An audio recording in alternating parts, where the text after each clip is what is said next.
प्यार होना गलत नहीं है, लेकिन वही प्यार जो प्यार एक लड़की के प्रति है, वही प्यार अपने धंधा के प्रति होना चाहिए। लव स्टोरी किसका होता है? लव स्टोरी मिडिल क्लास का होता है, लोअर क्लास का लव स्टोरी नहीं होता है, गरीब का बच्चा का लव स्टोरी नहीं होता है। कोई भी खेल है तो उसमें दो ही चीज, या तो आप हारिएगा या जीतिएगा। ऐसे ही जीवन में है। समाज तय करता है कि गरीब का बच्चा क्या बने। अगर किसी का बाप भैंस चरा रहा है ना, तो समाज कहेगा उसका बेटवा भी भैंसे चराएगा। नींद और निंदा, ये दो चीज का त्याग बहुत जरूरी है लोगों को। जो लोग असफल हुए हैं उनसे हम लोग सीखते हैं, क्योंकि उन्होंने प्रयास किया। लेकिन जो ना सफल हुआ है ना असफल हुआ, जो प्रयास ही नहीं किया कभी, उन लोगों से क्या सीखे? अगर बच्चा मैट्रिक में पढ़ाई कर रहा है, संजोग से क्रॉस लग गया और वो बच्चा जाकर सुसाइड अटेम्प्ट कर लिया, तो सुसाइड वो इसलिए नहीं किया क्योंकि उसको क्रॉस लग गया। आपने बोला कि मैंने शादी कर लिया था, तो मुझे कहीं ना कहीं लगता है कि आपके बातों में यह छिपा हुआ है कि आपने शायद लव मैरिज किया। चाइना जितना भी लीडिंग स्टार्टअप है, सब में पैसा लगा रहे हैं, फंड लगा रहे हैं। एक एंटरप्रेन्योर का दिल जब टूटता है तो एंटरप्रेन्योर भी यूनिकॉर्न बना सकता है। बिहार का ये दुर्भाग्य है, जो लोगों के पास बहुत ज्यादा पैसा है।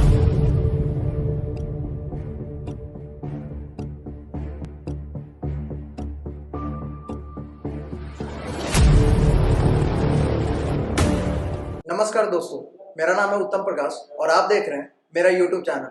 दोस्तों, आज छुपा रुस्तम के एपिसोड 3 में आज हमारे साथ जो गेस्ट हैं उनका नाम है दिलखुश कुमार।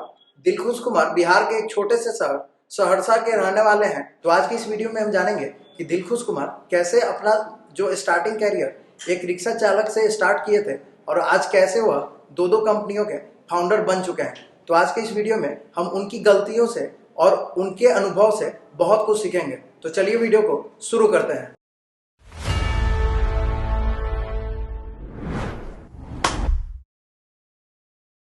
सबसे पहले तो आपका स्वागत है दिलखुश जी मेरे YouTube चैनल पे। आप लोगों का भी आभार, अपने प्लेटफॉर्म पे हम लोगों को लेके आए। दिलखुश जी, सबसे पहले तो मैं आपसे यह जानना चाहूँगा कि आप बिहार में कहाँ से रहने वाले हैं, साथ ही साथ आपके फैमिली में कौन कौन से मेंबर हैं और आपका फैमिली बैकग्राउंड क्या है। सहरसा जिला है एक, वही एक गांव है बनगांव, जहां हमारा जन्म हुआ और वही हमारा पढ़ाई लिखाई सरकारी स्कूल में हुआ। घर पे बाबूजी हैं, दादाजी हैं, माँ है, छोटे भाई हैं और बहुत सारे सगा संबंधी लोग हैं। बाबूजी हमारे तो बस चलाते थे, ऑलरेडी बहुत सारे जगह हम बोले हैं और हकीकत भी यही है। आजकल 4-5 गाय रखे हुए हैं, उन्हीं का देख रेख करते हैं, उन्हीं में अपना वो लीन रहते हैं। फैमिली बैकग्राउंड में मतलब एक तरह से समझिए जो हम लोग एकदम कंप्लीट लोअर क्लास से आते थे। अभी भी हम समझिए हम अपने आप को लोअर क्लास ही समझते हैं, अभी भी हम लोग मिडिल क्लास अपने आप को नहीं समझते हैं, क्योंकि हमें हमारी जो हैसियत थी वो आज भी याद है और हम उसको भूलना नहीं चाहते। तो बाबूजी भी अभी अपना जो उनका है उसमें लगे हुए रहते हैं, उनको कोई मतलब नहीं रहता है हम लोगों के काम से या हम लोगों की चीज़ों से। अगर आपके एजुकेशन के बारे में बात किया जाए तो वो क्या है? मैट्रिक हम किए थे हमारे गांव में ही, एक हाई स्कूल था कलावती उच्च विद्यालय, वहाँ से मैट्रिक किए थे। हमारा 3rd डिवीजन था और उसके बाद फिर पढ़ने का मन नहीं कर रहा था, लेकिन ज़बरदस्ती दबाव में हम इंटरव्यू किए। वहीं से एक प्रेमलता कॉलेज है, इंटर तो कर लिए, 2nd डिवीजन था, बट उसका अभी तक मेरे पास हम कोई सर्टिफिकेट वगैरह नहीं ला पाए, क्योंकि हमको लगता था जब हमारे पास उस हिसाब का क्वालिफिकेशन नहीं है तो आज ये मैट्रिक इंटर का सर्टिफिकेट लेके कहाँ क्या घूमेंगे। तो बस वैल्यू नहीं रहा मेरे लिए जो हम सर्टिफिकेट लेके खोजते रहे इधर उधर जॉब के लिए, कुछ अपना करें। कई बार जॉब के लिए भी कहीं गए तो नहीं हुआ, तो फिर जॉब के लिए हिम्मत हार दी, फिर अपना धंधा स्टार्ट की और आज तक काम कर रहा हूँ। आपने 12th कब पास किया था? 2006 में हमारा हुआ था मैट्रिक और 8 में 12th हमारा हुआ। और आपका शादी विवाह हो चुका है? शादी तो हमारा इंटर के बाद ही हम लोग कर लिए थे, उसको एक तरह से कहिए बाल विवाह ही कर लिए थे। ठीक से 18 साल क्रॉस भी नहीं हुआ था, लेकिन शादी कर लिए थे। और शादी करने के बाद ही एक्चुअल में जिम्मेदारी का एहसास हुआ, नहीं तो हम लोग भी चौक चौराहे पे कहीं बैठ के किसी कोने में गांजा पी रहे होते, शराब पी रहे होते, नशा कर रहे होते, या बढ़ रहे लोगों के प्रति अपना दुर्भावना को जाहिर कर रहे होते, लोगों को उंगली कर रहे होते। तो ये चीज़ इसलिए नहीं कर पाए क्योंकि मेरा शादी हो चुका था और हम उन सब चीज़ों से अलग हटके, जिम्मेदारी जब सर पे आता है तो लोग क्या कहते हैं, खोटा सिक्का भी चल पड़ता है। तो बस यही समझिए जिम्मेदारी आया, मेरा शायद शादी नहीं हुआ होता तो हम ये सब नहीं कर पाते और आपके सामने इस कैमरा पर बैठ के अपने बारे में 2 लाइन नहीं लोगों को बता पाते हैं। तो हम इसको मानते हैं कि वो मेरा उस समय दुर्भाग्य था जो मेरा बाल विवाह हो गया, लेकिन अब समझते वो मेरा सौभाग्य था जो मेरा बाल विवाह हुआ। आपने बोला कि मैंने शादी कर लिया था, तो मुझे कहीं ना कहीं लगता है कि आपके बातों में यह छिपा हुआ है कि आपने शायद लव मैरिज किया था। तो क्या यह सही है कि आपने लव मैरिज किया था? ये दोनों चीज है, लव कम अरेंज बोल सकते हैं हम लोगों में। ये चीज मतलब इतना भी आत्मबल मेरा मजबूत नहीं था जो हम लोग फैमिली के अगेंस्ट जाके कहीं शादी कर लेते हैं। सारे लोगों का सहमति था, माँ बाबू जी सब सारे लोगों का सहमति था, उसके बाद ही हुआ। और संयोग से जो है सो मतलब लड़की भी ऐसी घर में आई जो कभी ये नहीं दिखाई जो हमको इन चीजों की जरूरत है या आप हमारा ये पूरा नहीं कर रहा है। तो जैसा दुख सुख उतार चढ़ाव आया उसमें वो अडिग रही और साथ खड़ी रही। तो ये सबसे बड़ा बात था। हो सकता है हम अपने क्लास से ऊपर क्लास में अगर कहीं शादी कर लेते तो थोड़ा सा दबाव बन जाता है, ये करिए नहीं करिए, इज्जत प्रतिष्ठा, लोगों का 4 बात नहीं सुनना है, कर्ज नहीं लेना है।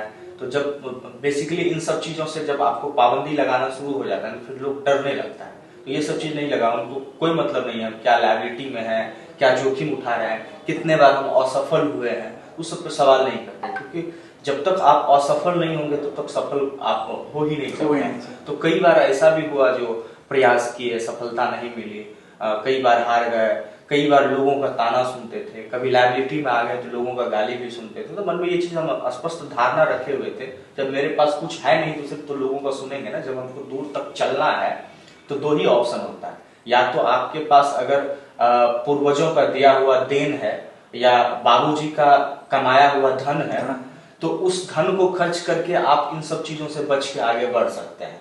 लेकिन अगर आपके पास कुछ भी नहीं है और आप आगे बढ़ना चाहते हैं तो आपको कुछ तो त्याग करना होगा। लोगों के साथ अगर आप कनेक्ट हुए हैं, किसी का लायबिलिटी है, वो 4 बात सुना रहा है तो 4 बात आप सुनिए, उससे रिएक्ट मत कीजिए, लड़ाई मत कीजिए, झगड़ा मत कीजिए। या बहुत सारी चीजें हैं, तीखी प्रतिक्रिया हो रही है, उन प्रतिक्रिया को सहिए, उनको झेलिए, उसमें रिएक्ट मत कीजिए। तो त्याग तो करना पड़ेगा। हम हमेशा कहते हैं जो त्याग और तपस्या के बिना कुछ भी संभव नहीं है। ये दोनों चीज आदमी के जीवन में होना चाहिए। आप त्याग करिए और तपस्या मतलब अपना जो आपका लक्ष्य है उस पर एकदम कंप्लीट ध्यान को केंद्रित रखिए। पुराने जमाने में हम लोग सुनते थे, वो जो सीरियल, टीवी सीरियल वगैरह देखते थे, रामायण महाभारत, उसमें देखते थे जब कोई संत मुनि लोग तपस्या करते थे किसी भी पहाड़ी एरिया में जाके या कहीं भी, तो बहुत सारे राक्षस आ जाते थे उस तपस्या को भंग करने के लिए। कोई तलवार लेके, कोई खंजर लेके, कोई मतलब दुराचारी लोग आ जाते थे। एक्चुअल में आज भी वो चीज हो रहा है। जब आप कुछ अलग करेंगे, आज उनका रूप बदल गया है, सिर्फ रूप बदला है, वो आज भी रहा है। जब भी आप कुछ अलग करेंगे, कुछ इनोवेशन करेंगे, लोगों को समझ में नहीं आएगा तो लोग नेगेटिव ही कमेंट करेंगे। क्योंकि जरूरी नहीं है ना कि आपके मन में भी चल रहा है और दूसरे के मन में भी चले।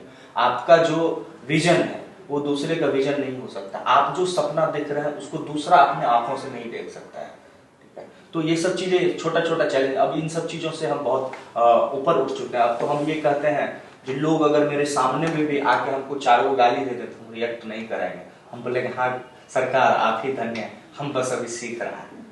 आप अपने लव स्टोरी के बारे में कुछ बता सकते हैं तो जरूर बताइए। ऐसा कुछ नहीं है हमारा लव स्टोरी, ऐसा कुछ नहीं है। बस इतना है जो हमारा शादी गांव में ही हुआ और हमारे गांव में ये चीज चलता है क्योंकि बहुत बड़ा गांव है। तो वहाँ पे एक चीज है जो ज्यादातर लोग गांव में ही इन्वॉल्व हो जाते हैं, गांव में ही शादी हो जाता है। बस मेरा भी यही हुआ। मेरा कोई वो लव स्टोरी किसका होता है, मतलब लव स्टोरी मिडिल क्लास का होता है, लोअर क्लास का लव स्टोरी नहीं होता है, गरीब का बच्चा का लव स्टोरी नहीं होता है।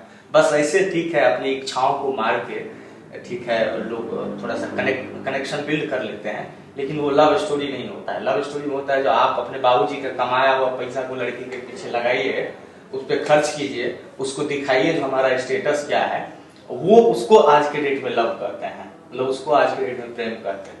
सच्चा प्रेम में मतलब ये सब दिखावा नहीं होता है। हम लोग का समझिए एकदम कंप्लीट सच्चा प्रेम था, बस प्रेम हुआ, साल भर के अंदर ही हम लोग का शादी भी हो गया, बस बात खत्म था वहीं पे। और जीवन में हमको एक ही लड़की से प्रेम हुआ, उसी से शादी किए उसके बाद मेरे जीवन में प्रेम सिर्फ और सिर्फ मुझे मेरे धंधा से है और किसी भी चीज से प्रेम नहीं है। तो यह कह सकते हैं कि आजकल के जो नवयुवक हैं प्यार करते हैं, यानी कि कह सकते हैं कि प्यार के पीछे अपना कैश बर्न कर रहे हैं। प्यार करना गलत नहीं है, लेकिन वही प्यार जो प्यार एक लड़की के प्रति है वही प्यार अपने धंधा के प्रति होना चाहिए, अपने फ्यूचर के प्रति होना चाहिए, अपने लक्ष्य के प्रति होना चाहिए। जैसे मान के चलिए कॉलेज के टाइम में हमको अगर किसी लड़की से प्रेम हो जाए तो हम लोग देखते हैं पेपर में या सोशल मीडिया में या कहीं भी कोई हाथ का नस काट लिया, कोई सुसाइड अटेम्प्ट कर लिया। तो इन सब चीजों से परे होके जिस दिन आपको वो प्यार जो लड़की के प्रति हुआ है, जिसके लिए आप गला का हाथ का नस काट रहे हैं, सुसाइड करने के लिए प्लान कर रहे हैं, वो प्यार जिस दिन आपको आपके विजन के साथ हो जाएगा, आपको अपने लक्ष्य के साथ हो जाएगा, तो फिर आप विनर हैं, आप जीत सकते हैं। तो लोगों को जो प्रेम लड़की के प्रति होता है, गर्लफ्रेंड के प्रति होता है, वही प्रेम उसको अपने धंधा के प्रति होना चाहिए। अगर धंधा के प्रति प्रेम हो गया, वो होता है ना, ये शाहरुख खान का जो डायलॉग है, जो अगर आप किसी चीज को शिद्दत से चाहो तो सारी कायनात आपको उससे मिलाने के पीछे लग जाती है।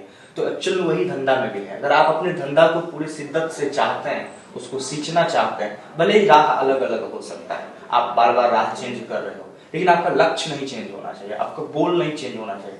और अगर आप उसको शिद्दत के साथ चाह रहे हैं ना, तो धीरे धीरे जो वो सारे आपके आसपास के लोग हैं, वो लोग भी आपको फिर धीरे धीरे सपोर्ट करने लगेंगे और आप अपने लक्ष्य को प्राप्त करेंगे। दिलखुश जी, जब आपने शादी कर लिया, तो जब आप शादी कर लिए थे तो उसके बाद आपने क्या काम वगैरह स्टार्ट किया? वही शादी के बाद जब जिम्मेदारी आई तो उस समय हमारे सहरसा में लगा था जॉब मेला, ठीक है। तो हमारा जो फैमिली है ना, फैमिली बैकग्राउंड में कोई उस लेवल का नहीं है जो किसी को कहीं पे जॉब लगा सकता था या किसी के लिए रोजगार सृजित कर सकता था या किसी के रेफरेंस पे जाके कहीं नौकरी कर सकते थे। ऐसा कुछ नहीं था। सारे लोग मतलब अपने काम धंधा में, कोई गृहस्थ है, कोई भैंस रखे हुए हैं, कोई गाय रखे हुए हैं। तो उस समय जॉब मेला लगा था और हम भी उस जॉब मेला में भाग लेने गए थे। तो हम एक आवेदन, जो सर्टिफिकेट वगैरह का कॉपी होता है, वो रिज्यूम बना के जमा किए थे। तो ये पटना में ही उसका कुछ स्कूल, बड़ा स्कूल था कोई, उसमें एक क्लर्क का, चपरासी का जॉब था, फाइल इधर उधर ये वगैरह करने के लिए। तो उसमें उन लोगों का था जो हमको हायर करके, कोई एजेंसी ही देती है, मतलब बहुत सारा एजेंसी है जो हायर करके आपको बंदा दे दे, वही एजेंसी वहाँ पे हायरिंग कर रहा था। तो रिज्यूम से ले लिया, फिर पटना बुलाया, पटना आया, हम इंटरव्यू देने के लिए गए। तो मतलब इंटरव्यू में एक होता है ना, जो वो वाला गए, इंटरव्यू देने जाना है तो कपड़ा प्रेस है, तो ये है वो है, माँ एकदम झोला से निकाल के दी थी, वैसे वो मोड़ा सोड़ा था, बेल्ट भी ठीक नहीं था, हमारा बेल्ट था ही नहीं, मतलब वैसे लगा के, मतलब ठीक है, मतलब जिस हिसाब से परवरिश था हमारा, जिस हिसाब से हम लोग रहे थे, जो गरीबी देखे थे, अचानक थोड़ी अपने आप को जॉब का इंटरव्यू देने जा रहा है तो आयरन करवा लेंगे, ये करवा लेंगे, नहीं था। वहाँ पे प्रणाम पाती किए तो उन लोगों को लगा जैसे प्रणाम तो सिर्फ गवार करता है, देहाती करता है, नहीं तो आजकल तो फैशन चला है, हाथ मिलाइए या कल जोड़िए, चरण स्पर्श करने का तो वो चला गया, प्रथा ही चला गया, लोग लज्जा पक्ष किसी का कर भी लेता है। तो वही हमारे साथ हुआ, उसका नाम पता पूछा, बता दिए। संजोग से सर के हाथ में, मैडम थी उसके, दो मैडम थी और एक सर थे, उनके हाथ में एक आईफोन था, उठाया और ऐसे करके बोलता है, इसको जानते हैं ये, इस लोगों को, ये किस कंपनी का है? तो हम, अरे उस समय तो सैमसंग, नोकिया यही सब था, मोटोरोला, तो हम नहीं जानते थे, कभी एप्पल आईफोन देखे भी नहीं थे उस समय, और परिवार में ऐसे कोई लोग भी नहीं थे जिनके पास आईफोन होता। तो हम बोले थे नहीं सर, नहीं जानते हैं, तो ये आईफोन है और इसको एप्पल कंपनी बनाती है, ठीक है हम आपको कॉल करेंगे, तो ऐसा होगा तो हम आपको कॉल करा देंगे, कोई टेलीफोन नंबर दे दीजिए। तो बाबूजी के पास एक छुटका 1108 मोबाइल था, उनका नंबर लिखवा दिया। आज तक कॉल नहीं आया था, आज तक नहीं आया। बस उसके बाद से फिर जर्नी स्टार्ट हुआ, दिल्ली चले गए। दिल्ली में कोई बोला, पापा को बोले पहले गाड़ी सिखा दीजिए, गाड़ी सीख लिए। फिर दिल्ली गए, दिल्ली में कोई गाड़ी नहीं देता था, भाई तुमको तो सड़क ही नहीं पता है, तुम फाइन करवा दोगे, चालान कटवा दोगे, करे तो करे क्या, वो लोग भी सही बोल रहा है, हमको जब रास्ता पते नहीं है तो हम उसके गाड़ी पे किसी को बैठा के, या कोई सामान ढोने वाला ये गाड़ी, वो तो कैसे पहुंचाएंगे सामान। ये कब की बात है? ये 2010 की बात है। ठीक है। तो फिर उस समय गूगल मैप, मोबाइल बड़ा, स्मार्टफोन ये सब भी हम लोगों के पास नहीं था, और रहता भी तो उस समय गूगल मैप को उतना ये नहीं था। तो हम सोचे क्या करें, तो जो लोग परिचित थे जो ले गए थे तो उनको बोले जो हमको एक साइकिल का व्यवस्था कर दीजिए, हम साइकिल से घूमेंगे। तो बोले जो भी साइकिल यहाँ रखा हुआ ड्यूटी करता है, तो आपको सप्ताह में एक दिन आपको रविवार को छुट्टी रहता है, तो रविवार को आप ले लीजिए और साइकिल से आप इधर उधर देखिए, घूमिए, समझिए। बोले बहुत समय लगेगा रविवार। तब माइंड में हमको आइडिया आया क्यों ना हम एक रिक्शा उठाएं, 20-25 रुपए दिन का रिक्शा का देता था, हम उसी से एकदम घूमें, जहां संभव होगा वहां तक देख लेंगे, घूम लेंगे, पूछते पूछते लोगों से इधर उधर चले जाएंगे। तो वही किए, कुछ दिन चलाए, फिर बीमार पड़ गए। आदमी को भी उठाते थे तो देखते थे मेरे जैसा जो सिंगल फेफड़ा वाला लोग है उसी को बैठाएंगे, कोई भारी भरकम है तो खींच ही नहीं पाएंगे, तो उसमें भी बहुत कम लोगों को बैठाते थे। लास्ट में बीमार पड़ गए तो फिर घर आ गए, वहां कुछ दिन रहे, फिर पटना आ गए। पटना में भी फिर ड्राइविंग का ही जॉब किए, 1 साल जॉब किए, उसके बाद कंस्ट्रक्शन लाइन में चले गए। ऐसे ऐसे धीरे धीरे धीरे धीरे बनाते गए, छोड़ते गए। उसके बाद कंस्ट्रक्शन वाला भी छोड़े, तो यही पटना में गर्दनी बाग में सब्जी का धंधा स्टार्ट किए थे। भी करेंगे, सब्जी ले आते थे और पंपलेट छपा लिए थे, सारा अपार्टमेंट में दे दिए थे, ठीक है। तो हम लोग को लगता था 10,000 20,000 पंपलेट छिड़ देंगे तो लोग ऑर्डर करेंगे फोन पे ताजा सब्जी के लिए, तो वहां पे कोई ऑर्डर ही नहीं आता था। सब्जी खरीद के ले आते थे मंडी से, शाम को पता चलता सब सूख रहा है। फिर सारा सब्जी को लेके जाते थे, गर्दनी बाग में 1 नंबर रोड है, उस रोड पे बढ़िया बिछाते थे चटाई टाइप का, वहां सब्जी रख देते थे, अपने से बैठ के कम से कम जितना पैसा में खरीदाया है उतने पैसा में बेच देते थे। उसमें भी सफलता नहीं मिला, सब्जी का धंधा स्टार्ट किए, वो नहीं चला, मतलब नहीं उस समय कर पाए, अनुभव भी नहीं था या कुछ कमी रहा होगा हमारे करने में, वहां से असफल हुए। फिर उसके बाद इलेक्ट्रिकल फायर का जो है सो मेंटेनेंस वाला काम स्टार्ट किए, जो कॉल करिए आपको बिजली मिस्त्री मिल जाएगा, प्लम्बर का मिस्त्री मिल जाएगा, लिफ्ट का मैकेनिक मिल जाएगा। उसमें भी पूंजी सब नहीं था, बहुत छोटा मोटा ही एडवर्टाइजमेंट होता था। पटना शहर में रह के अपार्टमेंट घूम के लोगों को बताना जो हम लोग ये सर्विस देते हैं। उसमें भी हमारे एक सुनील मिश्रा है, यहाँ रहते हैं, चाचा जी लगेंगे, वो बहुत सहयोग किए थे उसमें, हमारा सब्जी वाला में भी और इलेक्ट्रिशियन वाला में भी। तो उनका भी सहयोग रहता था हमारे साथ। बाइक से वो जाते थे अपार्टमेंट, तो भैया आप लोग ये स्टार्ट किए हैं, आपका बिजली खराब होगा कॉल करिएगा, आपका प्लम्बर का काम होगा कॉल करिएगा। मतलब 3-4-6 महीना मेहनत किए, उसके बाद वहां भी हिम्मत हार गई।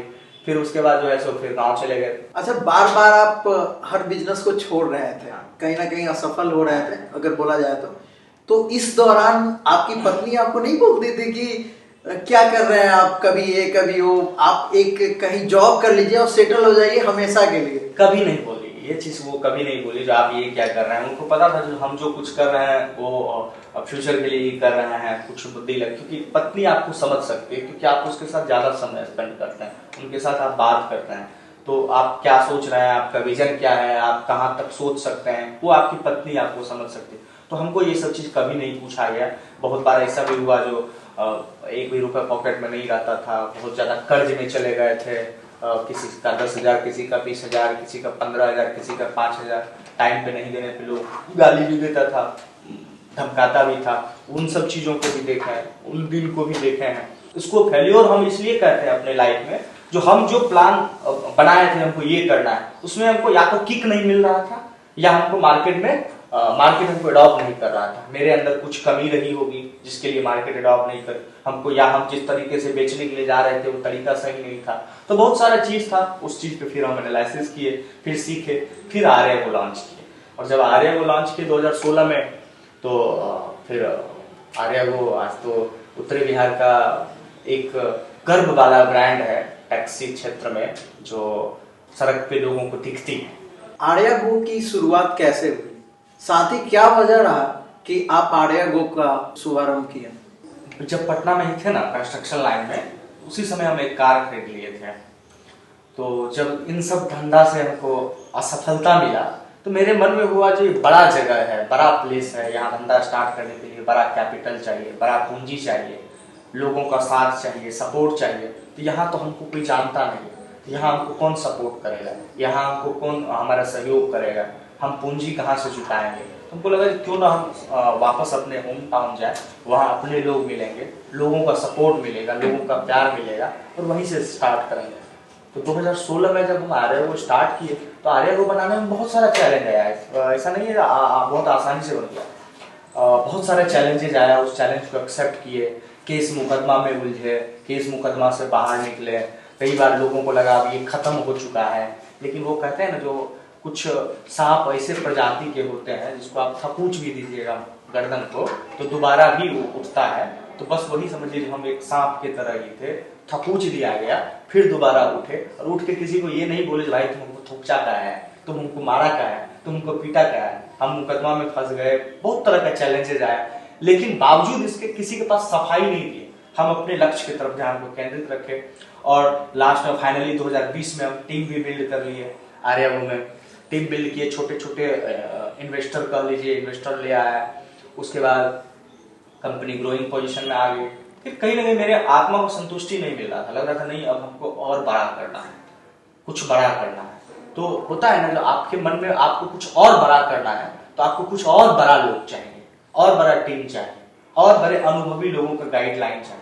हमको लगा जो ये 5 साल का जो मेरा 6 साल का आर्यागो के लिए जर्नी रहा, वो काफी मेरे लिए खुद मेरे लिए भी इंस्पायरिंग रहा, क्योंकि हमने उन विपरीत परिस्थितियों में हम खड़ा हुए हैं जिस परिस्थिति में हम बहुत लोगों को डूबते हुए देखे हैं।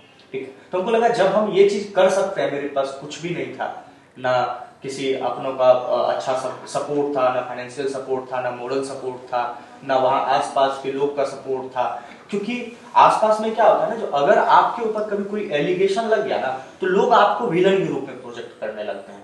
और हमेशा ये भावना रहा है, जो जब तक आपका हमारे साथ अच्छा संबंध रहेगा, जब तक आपकी अपेक्षा पे हम खड़े उतरेंगे, तब तक आप आपके नजर में हीरो रहेंगे।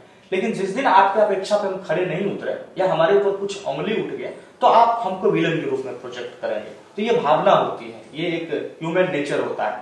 तो हमको भी उस समय बहुत सारे चैलेंजेस फेस करना पड़ा। लोग विलन के रूप में देखता था, कोई अलग अलग कमेंट करता था, कोई अलग अजीब टाइप का कमेंट करता था। उन सब चीजों को दरकिनार करके फाइनली आर्यागो बिल्ड हो गई। अब उसको स्केल करने की जरूरत थी। तो स्केल करने के लिए बड़ा टीम चाहिए, बड़ा निवेशक चाहिए। तो हमको लगा जो अगर हम उसको स्केल कर भी लेंगे तो हमारा जो विजन है, हमारा जो लक्ष्य है, वहां तक हम नहीं पहुंच पाएंगे। कुछ कारण रही होगी, कुछ चीजें हैं, बाद में इसको करेंगे। तो हमको लगा जो एग्जिट कर लेना ज्यादा उचित रहेगा, क्योंकि ये एक बड़ा निर्णय था एग्जिट कर लेना। क्योंकि एक ब्रांड जो ब्रांड बन चुकी थी, अब उसको स्केल करना था, उसको हमको ले जाना था आगे तक, और उसको एग्जिट करके आपको फिर से दूसरा ब्रांड, फिर जीरो से बनाना, जो अननोन है लोगों के लिए जो ब्रांड, तो वो एक बहुत बड़ा जोखिम था हमको। हम अभी भी मानते हैं कि मेरी लाइफ का सबसे बड़ा रिस्क यही रिस्क था जो हम उसको एग्जिट करके नया ब्रांड बनाना और नया ब्रांड के लिए काम करना। क्योंकि एक ब्रांड को बनाने में बहुत तपस्या करना पड़ता है, बहुत मेहनत करना पड़ता है, तब जाके वो ब्रांड बनता है। अब जब बन के छोड़ दिए, एग्जिट ले लिए, अब दूसरा ब्रांड बना रहा है, तो वो सिर्फ हमारी प्रतिभा पे निर्भर करेगा, जिसको हम बना पाएंगे या नहीं बना पाएंगे। सिर्फ मेरे प्रतिभा पे निर्भर करेगा। और मुझे अपने आप पे इतना विश्वास है, इतना कॉन्फिडेंस है, जो इसको हम यूनिकॉर्न बनाएंगे। आज बनाए या 15 साल बाद बनाए, लेकिन बनाएंगे यूनिकॉर्न। मेरा अंतिम उद्देश्य वही है। उसके बाद ही हो सकता है मेरा मृत्यु स्थल पे लिखा मिलेगा आपको यू हैव अराइव्ड। उससे पहले मर भी नहीं सकता। मेरा भी पर्सनली यह मानना है कि अगर कोई व्यक्ति जीरो से शुरू करके कोई चीज को एक लेवल पर ले जाता है, उसके बाद फिर से वह जीरो पर आ जाता है, तो उसके बाद भी वह इंसान में इतना शक्ति होता है कि वह इंसान अगला बार जब वापस बाउंस बैक करेगा तो इस बार तोड़ के रख देगा। ऐसा आपका क्या, आपको लगता है कि जो मैंने बोला वो सही बोला है? इसमें हम यही कहना चाहेंगे, जो ये जिस हिसाब का रिस्क था मेरे लिए, तो इसको अब हम अपने लिए चैलेंज के रूप में देख रहे हैं। और हमको लगता है जो अगर हम सक्सेस हो गए तब तो बिहार का दूसरा स्टीव जॉब्स कहलाएंगे। अगर फेल्योर हो गए तो बहुत सारा लोग हमसे सीख के ऐसा निर्णय नहीं लेगा। तो इसीलिए लोग रिस्क उठाए, इस तरह का डिसीजन ले, इसके लिए हमको इसको सक्सेस करना बहुत जरूरी है। इसको सक्सेस करने के लिए पूरा एफर्ट लगा देंगे। और हमारा टीम भी जो है सो ईश्वर के दया से पूरा इस लाइक टीम बनाया है, जो 100% टाइम स्पेंड करता है, पूरा एफर्ट लगाता है। 12 बजे रात में भी ग्रुप में मैसेज टपकाता है, ये होना, ऐसे करना, वैसे करना। अब लगता है नहीं, उस समय थोड़ा सा लग रहा था हिचकिचाहट, जो अगर फेल हो गए तो, क्योंकि हर चीज में कहीं ना कहीं माइंड में नेगेटिव ऊर्जा भरा हुआ रहता है, ये कभी कभी हावी होने लगता है। लेकिन अब नहीं होता, अब कॉन्फिडेंस है। इतना अच्छा गुरु मिले हैं, अरविंद झा सर जैसे गुरु मिले हैं, इतने अनुभवी लोगों का साथ मिले हैं, बहुत सारे लोगों का निवेश आ रहा है, एज एंजल इन्वेस्टर लोग निवेश कर रहे हैं। तो इतने सारे लोगों का साथ, सहयोग, समर्थन में अब हम ब्रांड नहीं बना पाए तो मेरी जिंदगी पे धिक्कार है ना। जब कुछ मेरे पास नहीं था तब तो मैं ब्रांड बना दिया, अब तो मेरे पास बहुत कुछ है, अनुभव है, लोगों का साथ है, लोगों का भरोसा है, अब तो बनाना ही बनाना है। ये तो मेरे लिए चैलेंज है। आर्या गो, आपने इस नाम को ही क्यों चूज किया, इसके पीछे की वजह आप बताना चाहेंगे? बस आर्या बेटी का नाम था, उसमें बस गो जोड़ दिए थे और कभी ये सोचे नहीं थे जो हम एग्जिट करेंगे, तो वो मेरा प्लान नहीं था, शुरू से नहीं था। कोइंसिडेंट हमारा रोडवेज का प्लान बना, इसके लिए बहुत सारी ऐसी परिस्थितियां आई जो हमको बनाना पड़ा। और मतलब एक कहते हैं ना, जो जब पहला प्यार लोगों को भूलना पड़ता है ना, तो लोगों को कितना पीड़ा होता है, वो पीड़ा हम समझ सकते हैं, वो पीड़ा हम सहे हैं अपने अंदर, क्योंकि वो हमारा पहला प्यार था। और उस पहला प्यार को त्यागने के लिए हम कितना घुटे हो गए अंदर से, कितना तपे होंगे अंदर से, कितने रात रोए होंगे अंदर से, ये आने वाले समय में बताएंगे। लेकिन अब हमको कोई इमोशन नहीं रहा, अब हम इमोशन पे नहीं, इनोवेशन पे विश्वास करते हैं। बहुत कुछ दिया आर्या वो हमको, पहचान दिया, एक गरीब का बच्चा कुछ कर सकता है इस चीज को साबित किया आर्या वो। एक ड्राइवर का बच्चा भी टेक्नोलॉजी बेस्ड कंपनी बना सकता है, इसका गवाह बना आर्या वो हमको सब इस रूप से हमको सफल किया आर्या वो। लाखों लोग जान रहे हैं, इसका जिम्मेदार है आर्या वो। तो हमको आर्या से बहुत कुछ मिला, अनुभव मिला, एक्सपीरियंस मिला, मार्केट को जानने का मिला, ड्राइवर को जानने का मौका मिला, और बिहार में संभव हो सकता है धंधा, ये साबित करने का मौका मिला। तो जब सारा चीज हमको दे दिया तो अब हमको अंदर से क्या ही तकलीफ, क्या होगा? कोई तकलीफ नहीं। अब सिर्फ फोकस है रोडवेज। अब बस रोडवेज एक बार बन जाए, उसके बाद सांस भी बंद हो जाए, कोई मलाज नहीं। बिना स्ट्रगल का कुछ भी नहीं, हर कोई संघर्ष किया है। आज अगर हमारे देश के प्रधानमंत्री हैं नरेंद्र मोदी जी, और रातों रात प्रधानमंत्री नहीं बने हैं, उनके लिए वो कई रात जगे हैं, कई रात प्लानिंग किए हैं, एक कार्यकर्ता बन के काम किए हैं, तो आज वो जाके देश के प्रधानमंत्री बने हैं। उनके भी बहुत सारे आलोचक हैं, उनके भी बहुत सारे समर्थक हैं। तो अगर आपका आलोचक है मीन्स आप फेल्योर नहीं है। आलोचक से, आलोचना से ये तय नहीं होता है जो आप फेल्योर है या आप अनसक्सेसफुल है या आप जो है सो अच्छे आदमी नहीं है, ये जरूरी नहीं है आलोचक से। क्योंकि हमेशा दो भावना होता है लोगों के प्रति, एक आपको सही बोलेंगे, दूसरा आपको गलत बोलेंगे। क्योंकि लोग हमेशा चाहते हैं ना, जो आप उसके एक्सपेक्टेशन के अकॉर्डिंग सोचे, उसके एक्सपेक्टेशन के अकॉर्डिंग आप अपना जीवन को जिए, उसको जो अच्छा लगता है वैसा स्टेटमेंट दे, उसको जो अच्छा लगता है वैसा काम करे। तो आप ये कभी माइंड में अगर ये सोच रहे हैं ना, जो हम काम कर रहे हैं लोग को अच्छा लगेगा या नहीं लगेगा, वही आपका फेल्योर का कारण बनता है। आप अपना काम करते जाइए, एक वर्ग को अच्छा लगेगा, एक वर्ग को बुरा लगेगा। हमारे धंधा में जैसे एक वर्ग खुश है, हमारे कस्टमर खुश है क्योंकि हम उनको लगभग आधे किराए में सर्विस दे रहे हैं, लेकिन एक वर्ग दुखी है। वो वर्ग दुखी है जो कस्टमर से पहले 2 वे चार्ज करता था, डबल पैसा लेता था, उसके पास अब कस्टमर धीरे धीरे कम होने लगा, हम लोगों की तरफ शिफ्ट होने लगा। तो हम दोनों वर्ग को संतुलित नहीं रख सकते, दोनों वर्ग को खुश नहीं रख सकते। हाँ, बदल सकते, बदलाव ला सकते हैं। पहले आप एक वर्ग, आप एज ए ड्राइवर या एज ए कार वाले, आप पहले कस्टमर से 2 वे लेके 4000 कमाते थे, आज आप मेरे साथ आ जाइए और 1 वे लेके आप 5000 कमाइए। तो ये उनके सोचने पर निर्भर करेगा कि वो इस चीज को अडॉप्ट करेंगे या नहीं करेंगे। तो हम हमेशा यही चाहते हैं, जो हम जो काम कर रहे हैं वो हमें अच्छा लगना चाहिए, बाकी एक वर्ग को अच्छा लगेगा, एक वर्ग को बुरा लगेगा। हमको कोई राजनीति तो करना नहीं है, पॉलिटिशियन तो बनना नहीं, वोट तो मांगना नहीं है, जो हम ये ध्यान में रखेंगे जो हमारे ये वोटर हैं इनको खुश करना है, ये हमारे वोटर नहीं है तो इनको खुश नहीं करना है। तो ऐसा कुछ नहीं, धंधा करने आए हैं, धंधा करने आए हैं, हमको हमारे कस्टमर के बारे में सोचना है, जो हमारे प्रति कैसे लॉयल हो सकते हैं। हमें हमारे सप्लायर के बारे में सोचना है, वो हमारे प्रति कैसे लॉयल हो सकते हैं। ना कि हम समाज के बारे में सोचे तो समाज की प्रतिक्रिया हमारे प्रति क्या रहेगी या समाज की भावना हमारे प्रति क्या है, ये हमको नहीं सोचना। क्योंकि भावना तो लोग का अचानक बदलता है। जब आप सक्सेस हो जाते हैं ना, तो फिर लोग आपके साथ आने लगते हैं। जब तक आप स्ट्रगल करते हैं तब तक लोग साथ नहीं आते हैं। छोटा सा लोगों को बुरा भी लगेगा, उदाहरण देते हैं, जब सुशांत सिंह राजपूत का सुसाइड किए थे वो, या जो भी वो उस पर चर्चा नहीं करेंगे, मर्डर था या सुसाइड, लेकिन सुसाइड किए, उसको आत्महत्या ही बताया गया। वो आत्महत्या इसलिए किए क्योंकि हमको लग रहा है वो स्ट्रगल कर रहे थे, बहुत सारा प्रॉब्लम होगा, चैलेंजेस होगा। तो क्या जिस सुसाइड होने के बाद जब वो हमारे हाथ से निकल गए, उसके बाद पूरा बिहार नहीं पूरा देश रोया ना, पूरा बिहार के एक एक लोगों के सोशल मीडिया पे उनके लिए सहानुभूति था। लेकिन क्या ये लोग के किसी भी फेसबुक अकाउंट पे या सोशल मीडिया पे एक पोस्ट आप सुशांत सिंह राजपूत से जुड़े हुए फिल्म का देखे थे? ये हमारे सुशांत सिंह राजपूत जी का मूवीज है, ये आया है मार्केट में, इसको हिट कराना है, ये हमारे बीच का लड़का है, हमारे बीच का बच्चा है, हमारे शहर का बच्चा है, हमारे राज्य का बच्चा है। उस समय कहाँ आप उसको प्रमोट किए थे? अगर 2-4 फिल्म उसका हिट करा देते तो आज ये नौबत नहीं आता, वो सक्सेस हो जाते हैं। वो भी आज सलमान खान शाहरुख खान के बगल में बैठते, उनके बगल इक्वल उनका सम्मान मिलता।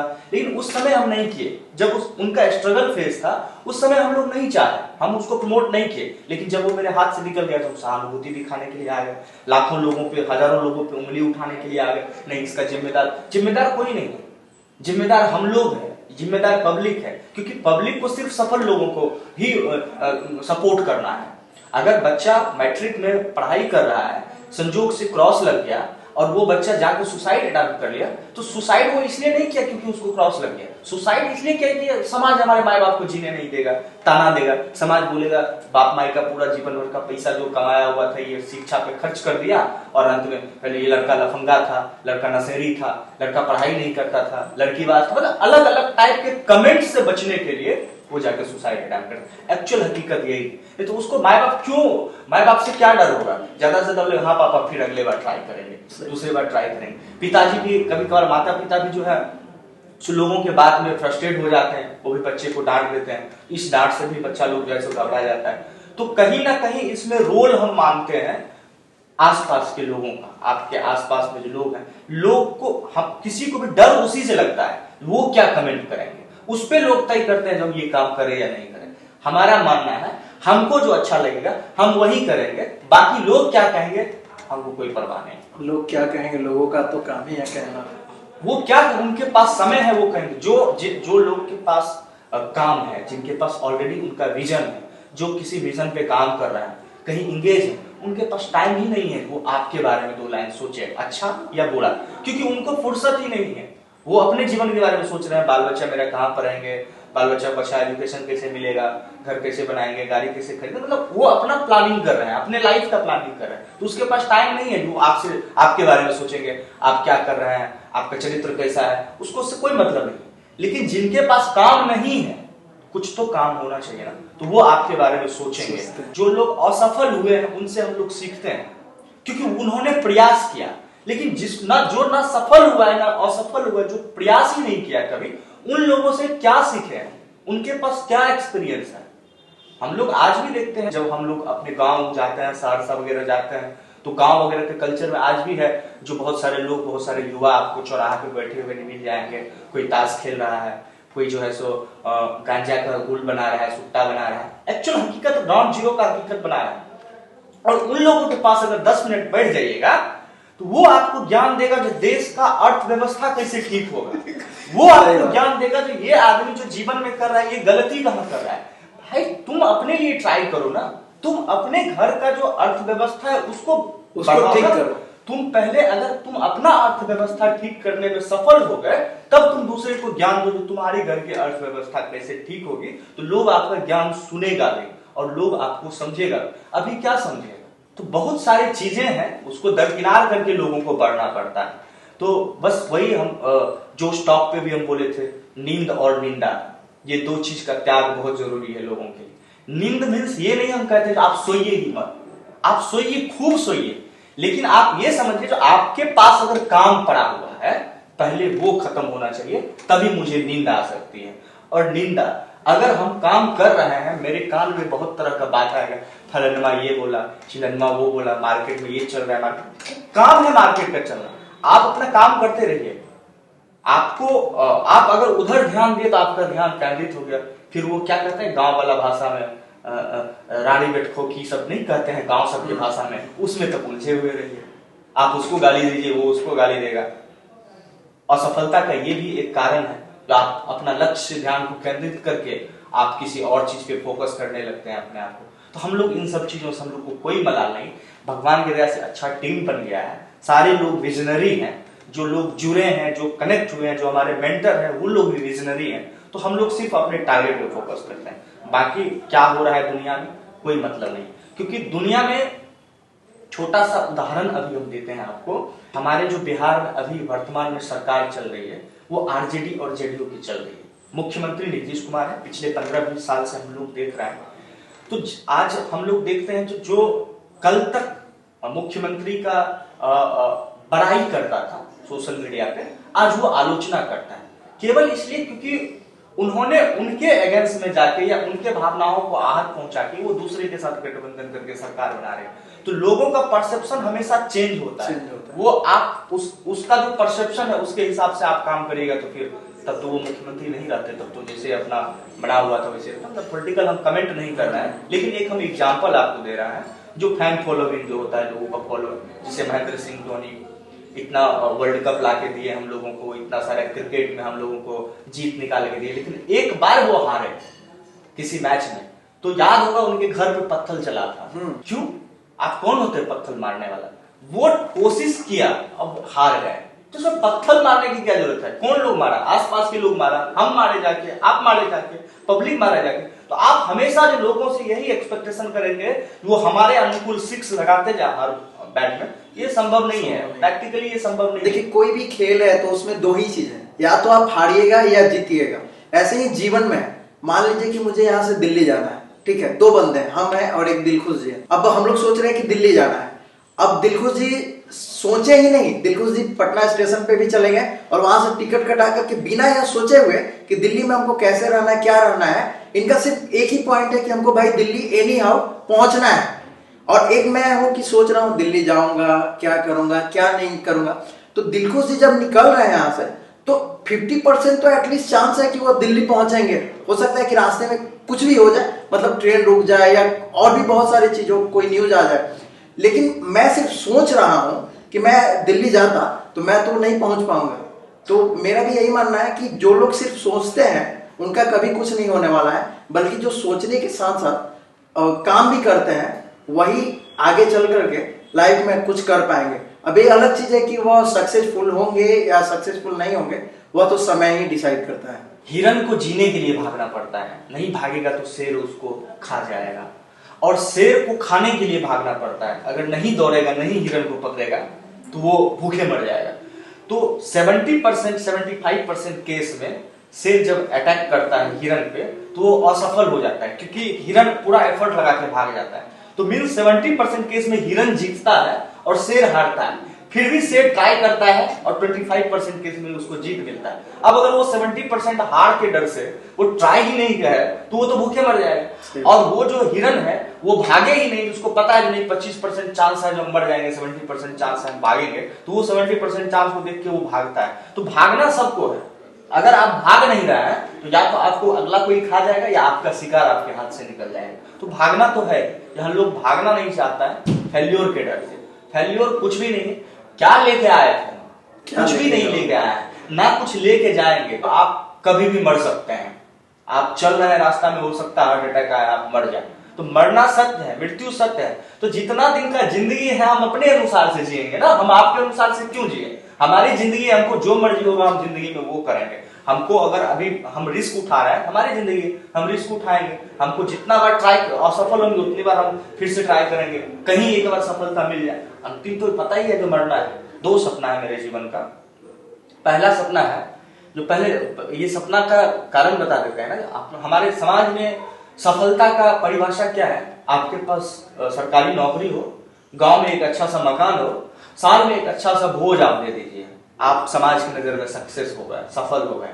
तो हमारा एक इसी पे था जो हम एक गांव में घर बनाएंगे जिसका नाम रहेगा डेस्टिनेशन। और जब हमारी मृत्यु होगी तो जो हमारा मृत्यु स्थल होगा वहां पे बस लिखा होना चाहिए यू हैव अराइव्ड। तब तक मेरे जीवन में यू हैव अराइव्ड शब्द आ ही नहीं सकता है। हम कहीं नहीं रुकने वाले हैं, हम दौड़ रहे हैं, दौड़ते रहेंगे अंतिम क्षण तक। बस जब मृत्यु स्थल पे पहुंच जाएंगे तभी उस पर यू हैव अराइव्ड लिखेगा, नहीं तो नहीं लिखा है। निरंतर प्रयास करते, बिल्कुल प्रयास करते रहना है। एक एंटरप्रेन्योर के जीवन में जिस दिन यू हैव अराइव्ड आ गया ना, उस दिन से वहीं वो रुक जाएगा। सही। हम लोग को काम करना है, आगे बढ़ना है। पता तो है मरना है, लेकिन कब मरना है ये पता नहीं है। लेकिन जब तक जी रहे हैं तब तक प्रयास करेंगे। अच्छा लगता है जब हमारे यहाँ कोई काम करता है, यहाँ आता है और 2 4 6 महीना काम करने के बाद वो कहता है सर आप सैलरी नहीं भी दीजिएगा तो हम आपका साथ नहीं छोड़ेंगे, तो अच्छा लगता है। हम लोग क्या कर रहे हैं, तो कुछ अलग कर रहे हैं, उसको लग रहा है नहीं सर के साथ रहेंगे, सर के साथ काम करेंगे तो हो सकता है हम लोग कुछ अलग रिवॉल्यूशन वास्तव में लाएंगे। आज पैसा नहीं कमाएंगे, कल पैसा कमाने का मौका मिलेगा, तो त्याग तो कर रहा है ना, हर किसी को त्याग करना पड़ेगा। त्याग करिए, आप लोगों को निंदा का त्याग कर दीजिए, भूल जाइए आपको लोग क्या कहेंगे, वो तो है। बाकी तो समाज तय करता है कि गरीब का बच्चा क्या बनेगा। अगर किसी का बाप भैंस चरा रहा है ना, तो समाज कहेगा उसका बेटवा भी भैंसे चराएगा। हमारा बाप गाड़ी चला रहे थे तो समाज के नजर में यही था जो हम भी जाके गाड़ी ही चलाएंगे। एक्चुअल में हम भी जाके गाड़ी ही चलाएं, क्योंकि माइंड में परसेप्शन सेट था, सुनने को भी मिलता था बाप ड्राइवर है तो बेटा ड्राइवर बनबे करेगा, तो माइंड उसी समय ड्राइवर जब बनना है फिर बने ड्राइवर। कभी ये लक्ष्य ही नहीं हुआ था उस समय में हमको एंटरप्रेन्योर बनना है, हमको यूपीएससी क्रैक करना है, हमको आईएएस बनना है, पीएस बनना है, आईआईटी कंप्लीट करना, ये सब लक्ष्य ही नहीं हुआ। आपका दिल्ली नहीं टूटा तो आप आईएएस कैसे बनते, यूपीएससी कैसे क्रैक करते? नहीं देखिए, इस पे भी हम एक कमेंट करेंगे। जो जब एक स्टूडेंट का दिल टूटता है इससे गर्लफ्रेंड से, तो धारणा है जो वो जाके डायरेक्ट यूपीएससी निकालते हैं। लेकिन एक एंटरप्रेन्योर का दिल जब टूटता है तो एंटरप्रेन्योर भी यूनिकॉर्न बना सकता है। ये हम लोग इसको साबित करेंगे आने वाले समय में, हम लोग इस चीज को साबित करेंगे। समय लगेगा, हर चीज में टाइम लगता है। हम लोग अभी स्टार्ट किए, हम लोग बड़ा नहीं हुए, अभी हम लोग का अंकुर निकला है। अभी इसको अभी क्या कहते हैं, जो गर्भावस्था से बच्चा को निकलने में 9 महीना का समय लगता है, तो अभी समझिए हम लोग गर्भावस्था में है। इसके बाद निकलेंगे तो हम लोग एक उसको क्या बोलते हैं, बाल अवस्था में उसका केयर करना होता है।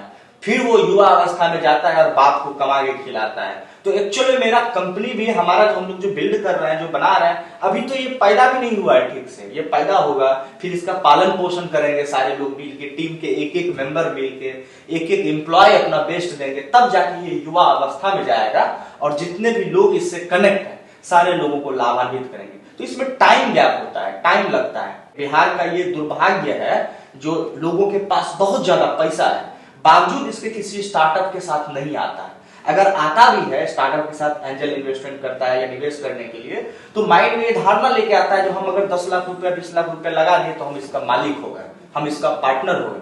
भाई कोई बालू गिट्टी सीमेंट का दुकान नहीं होता है स्टार्टअप जो आप 5 लाख 10 लाख लगा दिए तो आप पार्टनर हो गए। आप 10 लाख लगाए तो स्टार्टअप अगर बड़ी होगी तो आपके पैसा का वैल्यू बना के देगी, ना कि आपको मालिकाना हक दे रही है। तो यहाँ ये इकोसिस्टम है ही नहीं। बहुत सारा स्टार्टअप इसलिए भी यहाँ पे असफल हो रहा है या उसका मनोबल टूट जा रहा है क्योंकि उनको फंड नहीं कलेक्ट हो रहा है, और जिनको फंड हो रहा है वो बन रहे हैं। देख लीजिए आप, शशांक भैया का देहात बिहार से निकल के यूनिकॉर्न बना। देख लीजिए नीरज भैया हनुमान बनाया है, 3 साल मेहनत करके 100 करोड़ की कंपनी बनाया है वो लोग। तो जो एम्बुलेंस को ऑर्गेनाइज करती है पूरे बिहार में, पटना दिल्ली में बहुत सारा ऐसा जगह है, 5-6 स्टेट है जहां वो लोग सर्विस दे रहे हैं, अब बहुत अच्छा परफॉर्मेंस कर रहे हैं। तो उनके साथ जो जब 3 साल पहले स्टार्ट किए थे, तो आज तक जो 3 साल तक स्टे किए, तब जाके आज 100 करोड़ रुपए की कंपनी बनी है। उनको भी तो चैलेंज आया होगा, उनको वो भी तो चैलेंज फेस किए। कोविड के समय में हम लोग देखते थे, चूंकि कनेक्ट है एक दूसरे से, तो हम लोग देखते थे जो भैया लोग खुद से मार्केट निकलते थे, खुद से एम्बुलेंस वाले को जाके जोड़ते थे अपने साथ। जब सारे लोग घर में कैद मतलब कमरा में बंद है, उस समय वो निकल के जाते थे, ड्राइवर को कनेक्ट करते थे, पेशेंट से जाके मिलते थे। तो ये सब उस समय भी उन लोगों के लिए चैलेंज था, जान जोखिम में रख के तब आज ब्रांड बना है, तब जाके हनुमान ब्रांड बना है, 100 करोड़ रुपए की वैल्यू बनाई है। आने वाले समय में 1000 करोड़ की जाएगी, फिर यूनिकॉर्न बनेगा। तो प्रयास तो कर रहे हैं ना। तो जब 2 4 10 स्टार्टअप बिहार से निकलेगा, तब लोग इस पे बिहार में स्टार्टअप पे इन्वेस्ट करना शुरू करेंगे और माइंड में सोच लेंगे नहीं, हमको अपने जीवन में 50,000 1 लाख रुपए एज एंजल इन्वेस्टर इस स्टार्टअप पे लगा देना है। अगर 5 साल 7 साल छोड़ देंगे तो अगर स्टार्टअप ग्रो करी तो हो सकता है आपको 20-25 गुना रिटर्न आए, जो रिटर्न आपको कभी बैंक नहीं दे सकता है।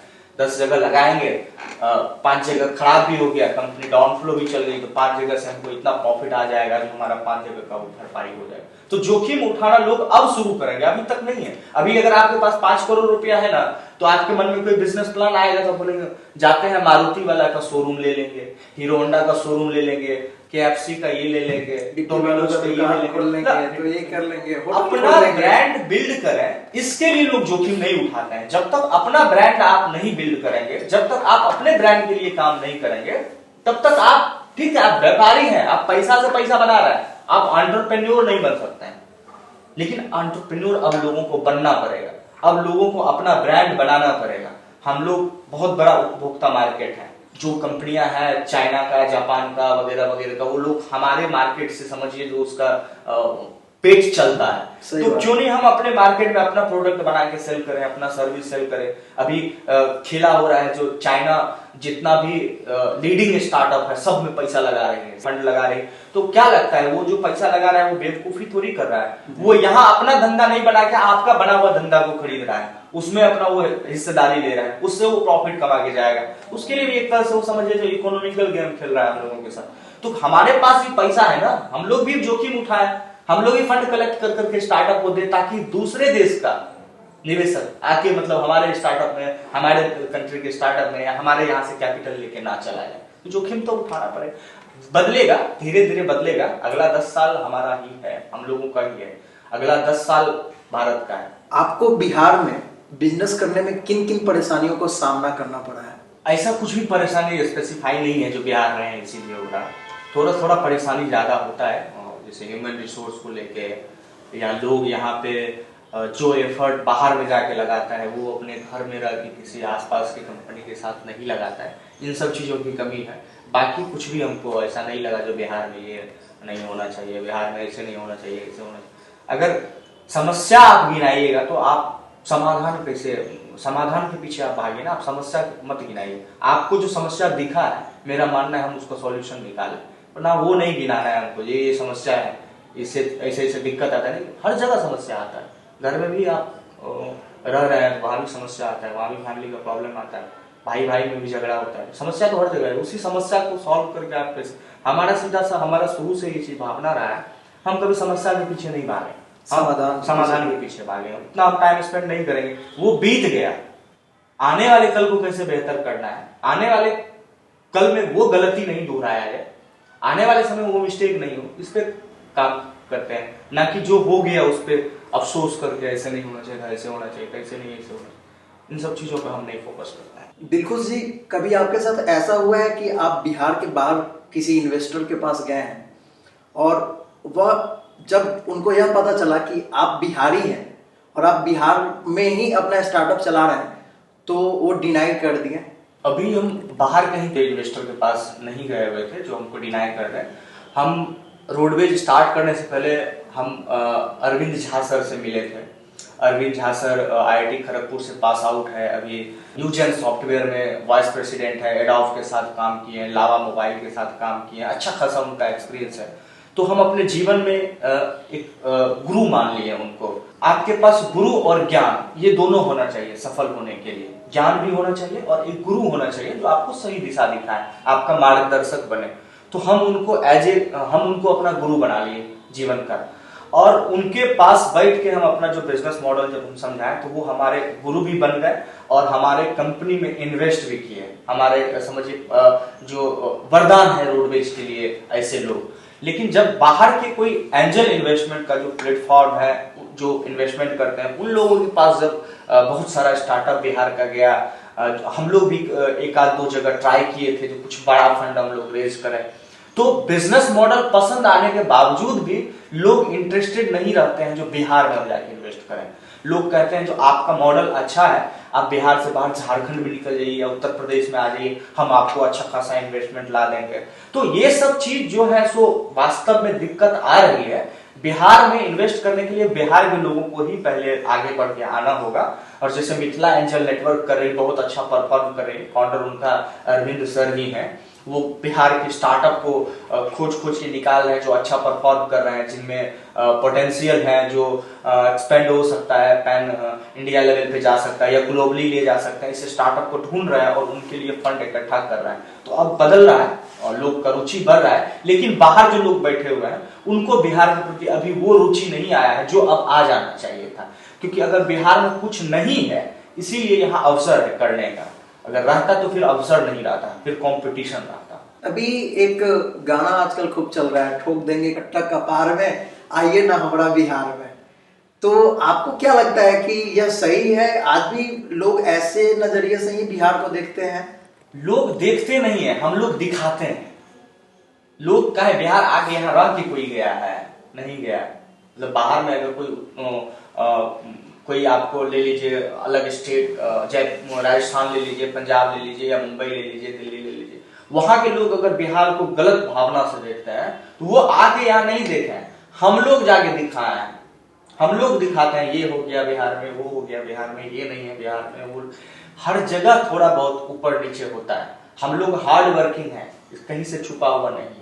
बिहार से जितना IAS IPS है, बिहार से जितना बड़े बड़े MNC में लोग परफॉर्म कर रहे हैं, बिहार से आपको पता है जो अभी रेजर पे की बात कर रहे थे, जो बहुत बड़ी कंपनी है, उसका फाउंडर बिहार से है। कितने लोगों को पता है? नहीं पता है। उसके फाउंडर बिहार से हैं। फर्क इतना है वो बिहार से नहीं बिल्ड करके कहीं और किसी स्टेट से बिल्ड किए। बहुत सारा ऐसा स्टार्टअप है जो लीडिंग स्टार्टअप है, उसका फाउंडर बिहार से है। बहुत सारे MNC जिसका CEO बिहार से है।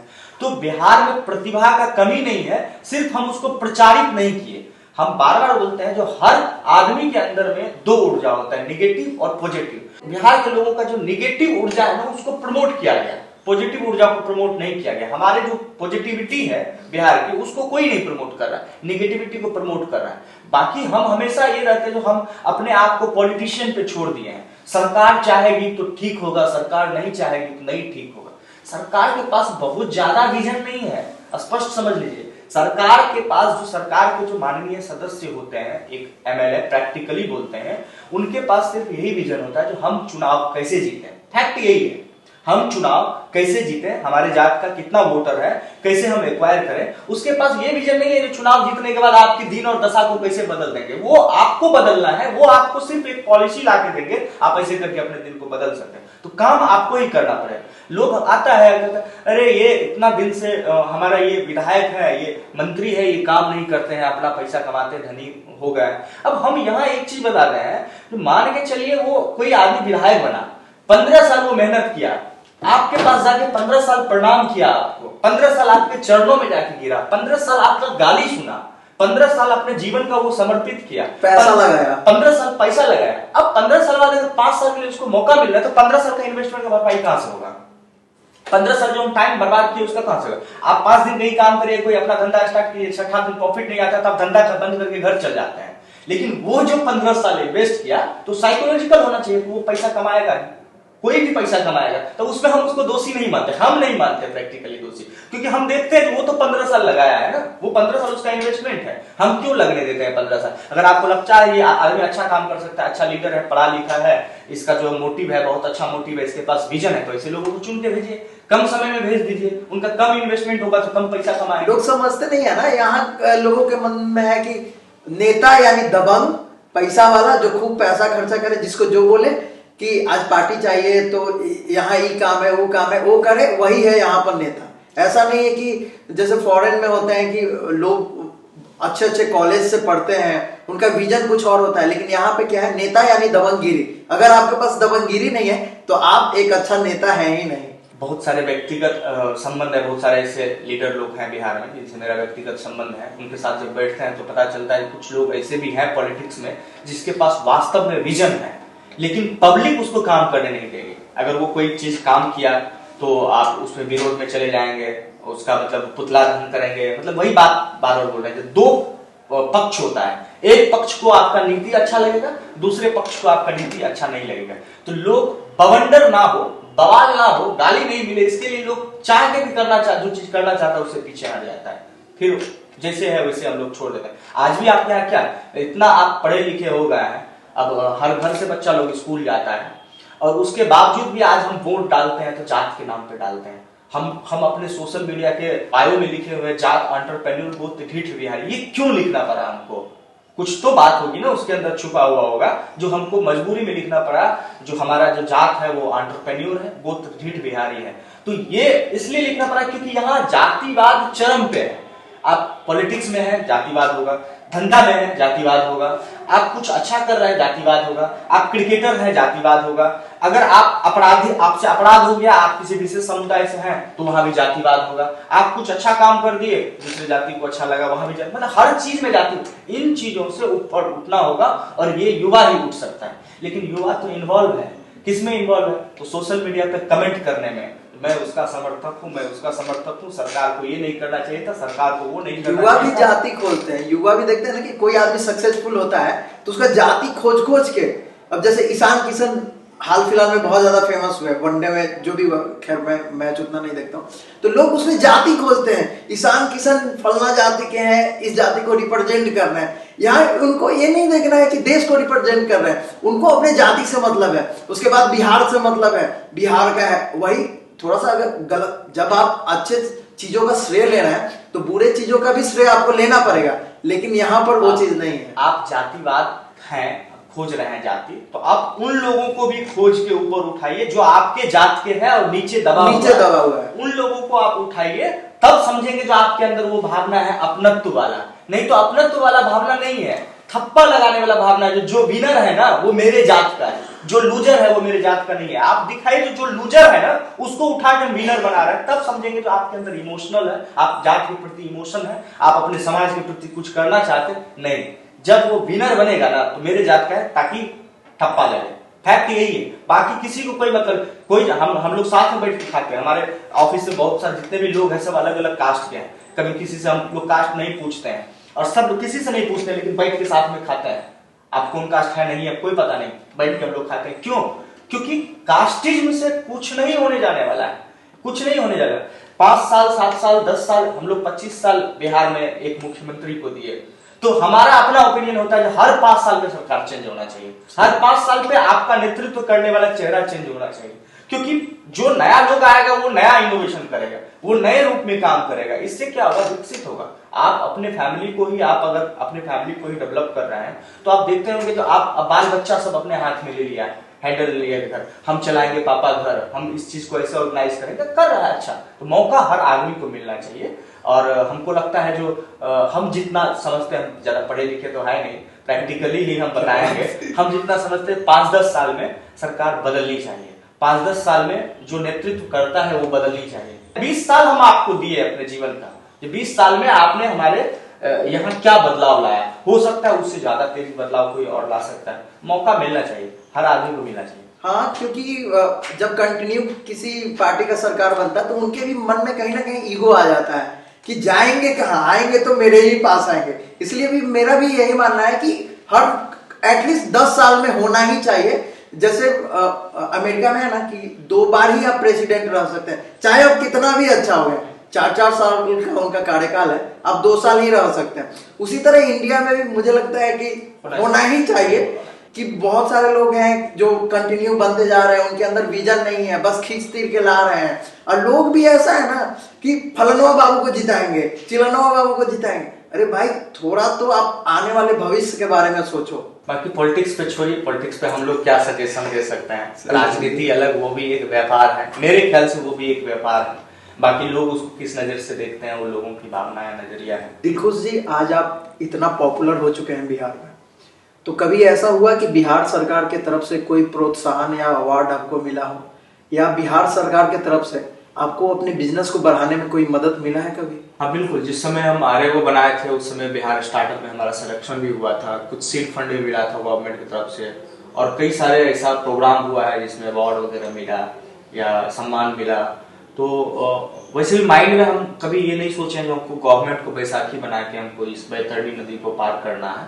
हमको हमारा माइंड में पहले डे फर्स्ट से सेट है, जो हमको जो कुछ भी करना है वो अपने दम पे करना है, अपने पैर पे खड़ा होकर करना है। गवर्नमेंट ठीक है, जो सपोर्ट मिलता है वो हम लोग एक्सेप्ट करते हैं, वो चीज लेते हैं, लेकिन प्रिपेयर नहीं है इस चीज के लिए हम सिर्फ गवर्नमेंट पे भरोसे ही करें। उसके लिए हमको जो एफर्ट लगाना पड़ता है वो हम लोग अपने खुद से लगाते हैं, और जो रिसोर्स नहीं है हम लोग अपने से बनवाते हैं, रिसोर्स क्रिएट करता है। मान लीजिए कि मैं बिहार का पथ परिवहन मंत्री हूँ और मैं आपसे एक सुझाव मांगता हूँ कि दिलखुश जी, आप मुझे एक ऐसा सुझाव बताइए जिससे कि बिहार में पब्लिक ट्रांसपोर्टेशन में कोई मदद मिल पाए, जिससे कि जो यहाँ के लोग हैं उनको सरल, सुविधाजनक यात्रा का आनंद करवाया जा सके। तो इस पे आपके क्या विचार होंगे? देखिए, अभी जो बिहार का जो वर्तमान ट्रांसपोर्टेशन सिस्टम है वो कंप्लीट अनऑर्गेनाइज्ड है। 98% अनऑर्गेनाइज्ड है, 2% ही ऑर्गेनाइज हो पाया शहरों में। तो हमारा मानना है जो इसको ऑर्गेनाइज करना चाहिए, इस पर अलग अलग इनोवेशन सरकार को करना चाहिए। जैसे कोई पैसेंजर बस में बैठ के जाता है, पैसा तो देता है लेकिन उसको सर्विस वाला फीलिंग नहीं आता है। अब कई बार होता है बस के छत पे भी बैठ के आप सफर कर रहे हैं, खड़ा होकर भी सफर कर रहे हैं, पे आप किए as a user, as a customer, आप उस चीज के लिए पैसा तो भुगतान किए पैसा का, लेकिन आपको वो सुविधा नहीं मिल रहा है जो आपको मिलना चाहिए। जैसे बस में बैठे, बस साफ सफाई हो, या बस का ड्राइवर थोड़ा सा हल्का सा एजुकेटेड हो, या जो उसका कंडक्टर है उसका बिहेवियर आपके साथ अच्छा हो।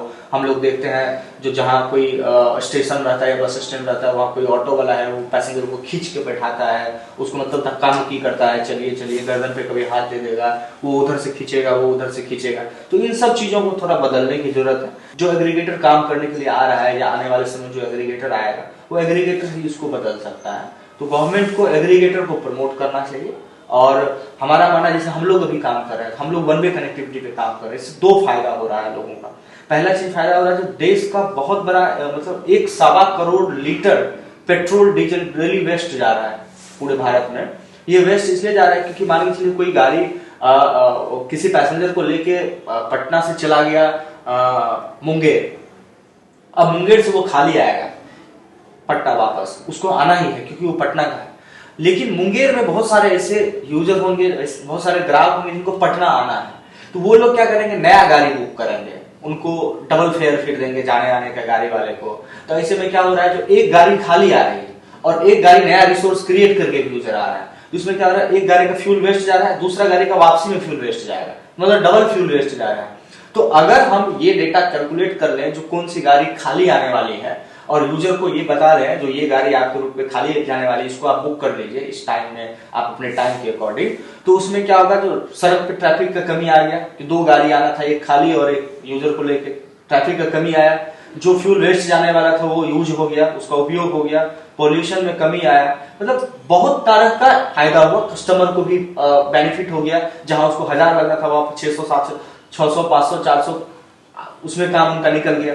जो ड्राइवर को खाली आना था उसको कुछ पैसा मिल गया, उसका रेवेन्यू बन गया, उसका वो जो वेस्ट ईंधन जाने वाला था वो पार्ट बिक गया उसका, उससे वो कुछ रेवेन्यू जनरेट कर दिया। तो कुल मिला के सारे लोगों को फायदा, पर्यावरण को भी, ट्रैफिक को भी, उपभोक्ता को भी और ड्राइवर को भी। बाकी हमारी जो कंपनी काम कर रही है दोनों को मिलाने के लिए, तो हमारी कंपनी को भी। कौन सी ऐसी वजह रही जिसके वजह से आप एक जॉब करना नहीं चाहते थे बल्कि आप जॉब देने वाला बनना चाहते थे? गरीबी एक ऐसा वजह रहा जहां देखते थे जो अपने आसपास लोगों में जिसके पास पैसा रहता था या जिसका पक्का का मकान होता था, छत का मकान होता था, उसको लोग धनी लोग बोला करते थे गांव भर में। और उनका बच्चा के प्रति लोगों का नजरिया और गरीब के बच्चा के प्रति लोगों का नजरिया दोनों डिफरेंट होता था, दोनों भिन्न होता था। अगर गरीब का बच्चा कोई गलती किया तो पूरे गांव समाज को पता होता था जो वो फलनवा का बच्चा ये कर दिया। लेकिन अगर कोई पैसा वाला का बच्चा, कोई पक्का के मकान वाले का बच्चा अगर कोई गलती कर दे, चाहे वो बड़ा ही गलती का है, तो उसको ज्यादा प्रचारित नहीं किया जाता था। वो वही वाला बात होता था जो आज के डेट में भी, पहले से भी और आज भी लोग वैल्यू पैसा का दे रहा है, आदमी का नहीं। ये लोग कहने वाली बात है जो पैसा से बड़ा इज्जत प्रतिष्ठा होता है, लेकिन एक्चुअल में ये है जो आपके पास आपका कितनों भी कैरेक्टर खराब रहा हो, लेकिन जब आपके पास धन आ जाता है तो लोग आपके पीछे वाले कैरेक्टर को नहीं देख के आपका वर्तमान कैरेक्टर को परखता है। ज्यादातर मानसिकता लोगों का यही है। तो लोग एक्चुअल में आपके कैरेक्टर का इज्जत नहीं कर रहा है, चाहे वो खराब हो चाहे अच्छा हो, उससे उसको कोई मतलब नहीं है। आपके पास धन है, आपका इज्जत हो रहा है, धन नहीं है, आप कितना अच्छा कैरेक्टर आपका क्यों नहीं है, आपको कोई नोटिस नहीं करने वाला है। तो हम मानते हैं जो हम अपने गरीबी को ही अपने जीवन का श्रेय देते हैं। हम अगर आज मेहनत कर रहे हैं, विजन रख के लक्ष्य की तरफ बढ़ रहा है, तो उसका श्रेय सारा हम गरीबी को देते हैं। हम अगर गरीब का बच्चा नहीं होते तो हमारे अंदर ये एनर्जी नहीं आता और हमारे अंदर ये जुनून नहीं आता जो मैं अपने जीते जी अपने परिवार को कम से कम 10 जनरेशन ऊपर लेके जाऊंगा। जो हमारा जो माइंड में सेट है, हम अपने परिवार को 10 जनरेशन ऊपर लेके जाएंगे, ताकि हम जो चीज झेले हैं वो हमारे बाल बच्चा या हमारे आने वाले 5-10 जनरेशन नहीं झेले। क्योंकि गरीबी एक अभिशाप है, उसमें आप खुल के जी नहीं सकते हैं, उसमें आप अपने सपनों पे चर्चा नहीं कर सकते हैं। अगर आप गरीब का बच्चा है और किसी चौराहा पे खड़ा होकर बोल दीजिए हमको कुछ ये प्लान कर रहे हैं, इसमें हम इतना करोड़ का धंधा बनाएंगे, तो वहां पे वो आप पे क्या कमेंट होगा पता है, इसको रांची भेजना है, पागल खाना, मतलब दिमाग खराब हो गया। क्योंकि वो समझ रहा है इसका औकात ही नहीं है इस लेवल का सोचने का, ये कर ही नहीं सकता इस चीज को, माइंड में पहले से सेट है ये चीज। तो ये भावना को खत्म करना है। एक गरीब का बच्चा अगर गरीबी में सीखा है कुछ, अगर वो ठान ले जो हमको इस गरीबी के दलदल से निकलना है, हमको गरीबी का थप्पा मिटाना है, कुछ भी कर सकता है। बिहार के यूथ को आप क्या मैसेज देना चाहेंगे इस वीडियो के माध्यम से? देखिए, बिहार के यूथ काफी एनर्जेटिक है, इसमें कहीं से कोई दो राय नहीं है। चाहे वो ठेला चला रहा हो, चाहे रिक्शा चला रहा हो, चाहे टैक्सी चला रहा हो, या दुकान कर रहा हो, या पढ़ाई कर रहा हो, हर यूथ के अंदर एनर्जी है। बस हम यही अपील करेंगे युवाओं से, जो आपके अंदर जो ऊर्जा है उसका सही जगह को उपयोग करना सीखिए। हर इंसान के अंदर निगेटिव और पॉजिटिव ऊर्जा रहता है, तो हमेशा अपने पॉजिटिव ऊर्जा को अपने ऊपर हावी होने दीजिए। हमेशा पॉजिटिव सोचिए। आपकी औकात नहीं है, लेकिन आप अपने औकात से 100 गुना ज्यादा सोचिए। आप अपने माइंड में सेट कर लीजिए, जो पैसा से भविष्य नहीं बनता है, मेहनत से भविष्य बनता है, संघर्ष से भविष्य बनता है। पैसा बहुत लोगों के पास है, बहुत लोग पैसा कमाए हैं बिहार में। पैसा कमा लेने से धंधा नहीं बन जाता है। धंधा तब बनता है जब आप अपने धंधे में हजारों लोगों को जोड़े, हजारों लोगों को रोजगार दे, हजारों लोगों का चूल्हा जलाए, और आपसे सीख के, आपसे प्रेरणा लेके सैकड़ों लोग आपके पथ पे चले। इसके लिए युवा, जो भी युवा वर्ग है, वो ये राजनीति, हिंदू, मुस्लिम, सिख, ईसाई, भूमियार, राजपूत, ब्राह्मण, इन सब चीजों से अलग हटके आप ये माइंड में सेट कर लीजिए, हम सिर्फ इंसान हैं और हमको इंसानों के लिए काम करना है, हमको लोगों के लिए काम करना है, हमें कुछ लोगों के लिए काम करना, कुछ लोगों को रोजगार देना है। जब आप लोगों को रोजगार देने लगेंगे तो पैसा झक मारते आपके पास आएगा। पैसा तो हर आदमी का अंतिम उद्देश्य होता ही है, ये फैक्ट है। जो कहता है जो हम गरीब का नेता है, हम गरीब के लिए आए हैं, ऐसे बहुत गरीब को हम अमीर होते हुए देखे हैं। तो फैक्ट ये हकीकत है, थोड़ा सा तीखा है, थोड़ा सा कड़वा है, बट हकीकत है। जो सब आदमी का अंतिम उद्देश्य पैसा बनाना होता है। इसके लिए अगर आप उसको सेल्फिश भी कर रहे हैं तो उसे हाँ है वो सेल्फिश, सब सेल्फिश है, आप भी सेल्फिश है, हम भी सेल्फिश है, सारे लोग सेल्फिश है। जब आदमी को मौका मिलेगा पैसा बनाने का, कोई पीछे नहीं हटेगा। जहां एक और बड़ी बड़ी कंपनियां, राइड शेयरिंग कंपनियां बड़े बड़े शहरों में अपना सर्विस दे करके भी लॉस में है, तो फिर कैसे आप बिहार में कुछ जगहों पर ही अपना सर्विस दे करके प्रॉफिटेबल है? वो लॉस में है क्योंकि उसको कोई बिहारी नहीं चला रहा है, ठीक है। अगर कोई बिहारी चला रहा होता तो हमको उम्मीद है कि वो लॉस में नहीं रहता, क्योंकि बिहारी हमेशा थ्योरिकल नहीं सोचता है, वो प्रैक्टिकल भी सोचता है, ठीक है। तो हम इस सेक्टर में 5 साल काम किए हैं, प्रैक्टिकली काम किए हैं, गाड़ी के स्टीयरिंग से लेके और कस्टमर को सर्विस देने तक का। तो हमें प्रैक्टिकली हमारे पास नॉलेज है, जो हम अभी जो बर्न कर रहे हैं उसको हम प्रॉफिट में कैसे कन्वर्ट करेंगे, भले ही 3 साल 5 साल बाद करें। तो अभी तो 3 साल तक हम लोग बर्न ही करेंगे, अभी हम लोग का लॉस ही रहेगा, लेकिन 3 साल के बाद हम उसको कैसे प्रॉफिट मिला रहे हैं, ये एक बिहारी का प्रैक्टिकल ब्रेन है इसमें इन्वॉल्व, और हम अपने आप पे हमको कॉन्फिडेंस है 3 साल बाद इसको हम प्रॉफिट में लाएंगे। और ये जो धारणा बनी हुई है, जो बड़ी कंपनी लॉस में है तो दूसरा कोई प्रॉफिट में नहीं जा सकता है, प्रॉफिट बिजनेस मॉडल नहीं बना सकता है, तो हम लोग का बिजनेस मॉडल प्रॉफिटेबल है। आज भी हम स्केल करने पे अगर फोकस नहीं करें तो आज भी हम प्रॉफिट में आ सकते हैं, लेकिन हमारा गोल है हम इसको स्केल करें, पैन इंडिया ले जाए। तो जब तक ले नहीं जाते हैं, जब तक स्केल कर नहीं लेते हैं, तब तक तो हमको पैसा चाहिए, इन्वेस्टमेंट चाहिए, खर्च करना ही पड़ेगा। तो अभी मेरा बर्न रेट रहेगा थोड़ा सा हाई, लेकिन आने वाले समय में हम लोग प्रॉफिट में जाएंगे। जहां एक और हमेशा पेट्रोल और डीजल के दामों में वृद्धि होती रहती है, उस कंडीशन में भी आप कैसे अपने ग्राहकों को कम कीमत पर अपना सर्विस मुहैया करवाते हैं, साथ ही साथ आप कैसे अपने ड्राइवर्स को खुश रख पाते हैं? पहले लोग घर बनाता था, देखे होंगे, तो रिसोर्स का कमी था, तो अगर प्लास्टर करता था ऊपर में तो आधा जमीन पे गिरता था और आधा उसमें लगता था, मीन्स जो आधा उसका वेस्ट हो जाता था। जोड़ैया करता था ईटा, तो कहीं ज्यादा सीमेंट बालू डाला, कहीं कम डाला, वो कैलकुलेट नहीं हो पाता था। लेकिन जब से इंजीनियर लोग घर बनाने लगे हैं, वो आपको हर एक चीज एग्जैक्ट बताएंगे, इतना लगेगा, इतना लगेगा, इतना बालू, इतना सीमेंट, इतना गिट्टी, इतना ईटा। तो अब कैलकुलेट करके हो रहा है। तो यहाँ हम लोग भी कैलकुलेट करके कर रहे हैं। सस्ता इसलिए कर रहे हैं क्योंकि हम वेस्ट नहीं जाने दे रहे हैं। हमारा फ्यूल जो है वेस्ट नहीं जाके हम वो किसी और को बेच रहे हैं, तो हमारा जो है सो वेस्ट नहीं जा रहा है, मीन्स हम सस्ता कर रहे हैं, उस चीज को भी यूज कर रहे हैं। रहा बात ड्राइवर का, तो ड्राइवर अभी जो काम कर रहा है, अभी मार्केट का साइज छोटा है। छोटा मीन इन द साइंस जो टू वे फेयर देके राइड लेने वाले ग्राहकों की संख्या कम है, क्योंकि वो महंगा हो जाता है। लेकिन जब उसका प्राइस हाफ हो जाएगा तो यूजर बढ़ जाएगा। ये कहावत है ना, lower the price higher the demand, higher the price lower the demand. तो जब ये कोई चीज का दाम घटता है, नीचे होता है, कम होता है, तो धीरे धीरे यूजर बढ़ने लगता है, उपभोक्ता बढ़ने लगता है। अभी क्या upper middle class taxi afford कर सकता है। कहीं पटना से दरभंगा जाने के लिए कोई 4,000 तभी अफोर्ड करेगा जब उसका सैलरी कम से कम 40-50 हजार रुपए हो। लेकिन जो 20,000 25,000 रुपए कमा रहा है, उसको अगर दरभंगा फैमिली के साथ जाना हो तो वो कोशिश करता है ट्रेन से चले जाए, बस से चले जाए, क्योंकि उनको 4,000 रुपए देने में वो हो सकता है सक्षम नहीं है, या वो उसको एडिशनल एक्सपेंस लगता है, उस एक्सपेंस को बचाना चाहते हैं। लेकिन वही 4,000 की जगह पे अगर 2-2,500 में शिफ्ट हो जाएगा प्राइस, तो वो थोड़ा सा एफर्ट लगाएंगे। अरे 4 आदमी मिलकर जा रहा है, तो ट्रेन से बस से भी जा रहे हैं तो हमको 1200-1500 लग रहा है, तो अच्छा कार से जाएंगे, घर पे आएगा, उठाएगा, घर पे मेरा बोरा बिस्तर सब गाड़ी में समेटेगा, फिर घर पे जाके छोड़ देगा। बस से और ट्रेन से जाने में हमको या तो स्टेशन पे कोई और वैकल्पिक व्यवस्था से जाना पड़ेगा, फिर स्टेशन से घर भी हमको दूसरे गाड़ी से जाना पड़ेगा। तो कुल मिला के लोग तब कैलकुलेट करने लगेंगे, बात बराबर पड़ा तो हम भी टैक्सी से चले, तो यूजर बढ़ेगा, मार्केट ग्रो करेगा। तो लोगों को ये फायदा होगा कि जो गाड़ी वाले को 100% धंधा नहीं मिल पाता है, ऐसे गाड़ी वाले को, चूंकि मार्केट एक्सप्लोर होगा, धंधा मिलने लगेगा, एक साइड से पैसेंजर लेके जाएंगे, दूसरे साइड से किसी और को लेके आएंगे। जोखिम तो उठाना पड़ेगा, और जोखिम अभी रोडवेज उठा रही है। एक कंपनी के लिए सिर्फ कस्टमर बनाना ही नहीं, बल्कि एक रिपीटेड कस्टमर बनाना भी बहुत बड़ा चैलेंज होता है। इस मामले में रोडवेज कैसी है? इस मामले में रोडवेज बहुत लकी है, हमारे पास रिपीटेड कस्टमर बहुत ज्यादा है। क्योंकि क्या होता है ना, सबसे पहले कस्टमर के ट्रस्ट बिल्ड होना चाहिए।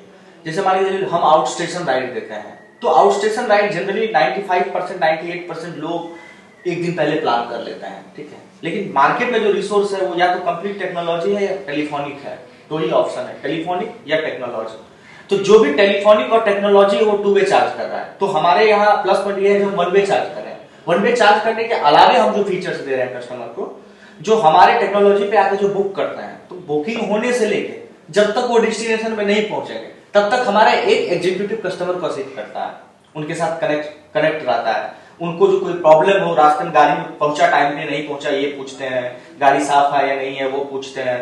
उसके बाद जो है सो ट्रेवल कर रहे हैं उस दौरान किसी प्रकार का इनकन्वीनियंस नहीं हो रहा है, ये पूछते हैं। ड्राइवर का बिहेवियर कैसा, मतलब उनसे अपडेट लेते रहते हैं जब तक वो डेस्टिनेशन पे नहीं पहुंच जाए। मीन्स हम ये बताना चाहते हैं, जो हमारी जिम्मेदारी सिर्फ इतना ही नहीं है जो हम आपसे पैसा ले लिया, आपको टैक्सी भेज दिए, बाकी आप जन्नू में जाइए, कोई मतलब नहीं है। हमारी जिम्मेदारी सिर्फ यही नहीं, हमारी जिम्मेदारी ये है जो आप अपने घर तक सुरक्षित और कोई बिना किसी दिक्कत के घर पे पहुंच गए, इतना तक हमारी जिम्मेदारी है, और हम लोग इसको पूरा कर रहे हैं। जब से कस्टमर का बुकिंग आता है और जब तक कंप्लीट होता है, तब तक कंप्लीट एक आदमी असिस्ट करता है। भविष्य को देखते हुए क्या आपने कभी प्लान किया है कि आने वाले समय में आप रोडवेज में इलेक्ट्रिक गाड़ियों को भी इंक्लूड करने वाले हैं? हम लोग आने वाले समय में अपने मॉडल को थोड़ा बदलेंगे। हम लोग अपनी फ्लीट उतारेंगे मार्केट में, कुछ ड्राइवर्स को हम लोग सेलेक्ट करेंगे, उनको फ्लीट देंगे। और इलेक्ट्रिक गाड़ी शिफ्ट होने में अभी थोड़ा सा 5-7 साल का समय लगेगा मार्केट में। तो 5-7 साल बाद मार्केट कब किस करवट बदलेगा वो अभी नहीं बता सकते हैं, क्योंकि ये एक जो होता है ना धारणा, जो पहले से प्लानिंग करके रखिए। तो बहुत बार ऐसा होता है आप प्लानिंग कर लीजिए, लेकिन मार्केट जो प्लानिंग किए थे उसके बिल्कुल विपरीत निकला।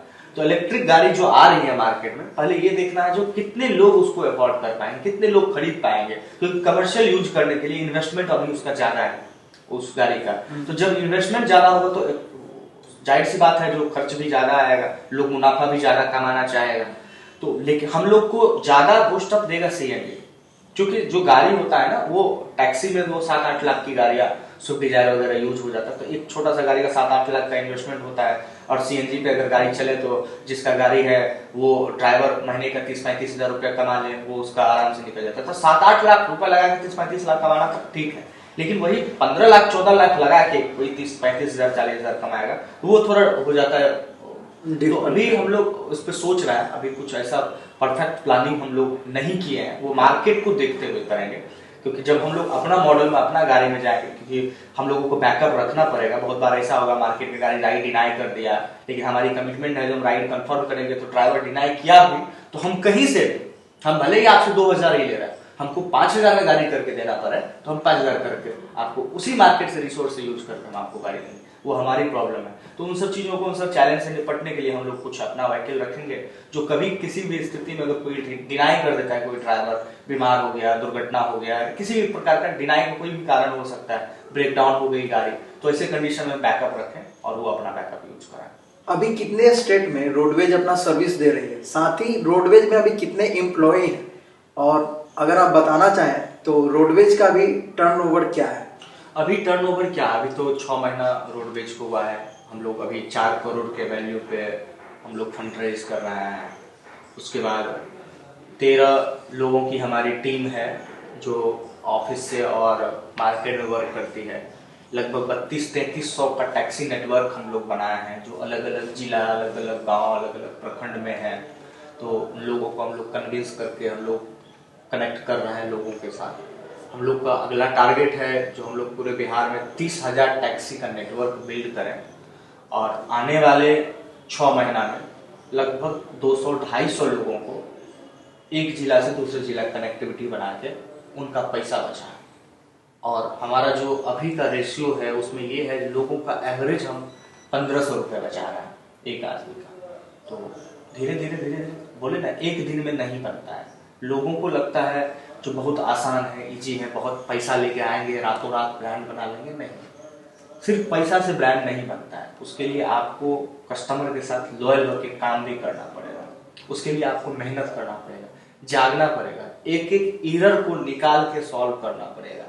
हमेशा आपको अपने कस्टमर के हित के बारे में सोचना पड़ेगा, जो हमारे कस्टमर को कैसे हम अपने प्रति लॉयल बना सकें, हम कस्टमर के लिए बेहतर प्रोडक्ट या सर्विस कैसे दे सकते हैं। तो अभी हम लोग स्टार्ट किए हैं। अभी 3 साल 5 साल तक तो कुछ सोचना ही नहीं है। 5 साल तक तो हम ये भी नहीं सोचेंगे जो हम बहुत बड़ा 30 मार्का है, बहुत बड़ा तीर मार लिए। अभी बना रहा है, जिस दिन ये बन जाएगा ना, वास्तव में रिवॉल्यूशन आ जाएगा। आर्या गो को शुरुआत किए हुए लगभग आपको 6 साल के करीब हो चुका है, और पिछले 6 महीना पहले आप रोडवेज नाम की एक कंपनी भी लॉन्च कर चुके हैं। लेकिन फिर भी बिहार में ही कई ऐसे जिले हैं जहां पर आपको पहचान बनाने में मुश्किल हो रही है। पर्सनली मैं पटना से आता हूं, तो मैंने कभी आपका सर्विस नहीं लिया है, ठीक है। तो अभी आप बिहार में इतना चैलेंज को फेस कर रहे हैं, तो अभी मैं आपसे यह पूछना चाहूंगा कि क्या पैन इंडिया लेवल पर हम रोडवेज को आने वाले समय में देख सकते हैं या नहीं? अभी तो 2-3 साल हम लोग का पूरा फोकस है बिहार पे, क्योंकि बिहार बड़ा मार्केट है, 12 करोड़ का यहाँ का आबादी है। कई ऐसे विकसित कंट्री है जहाँ 12 करोड़ आबादी नहीं है। तो अभी अगला 2-3 साल हम लोग कंप्लीट बिहार पे फोकस करेंगे, यहाँ से सीखेंगे, यहाँ के जो उपभोक्ता है वो बहुत कुछ सिखाएंगे, और फिर अपना नेक्स्ट लेवल का एक्सपीरियंस लेके इसको हम पैन इंडिया लेके जाएंगे।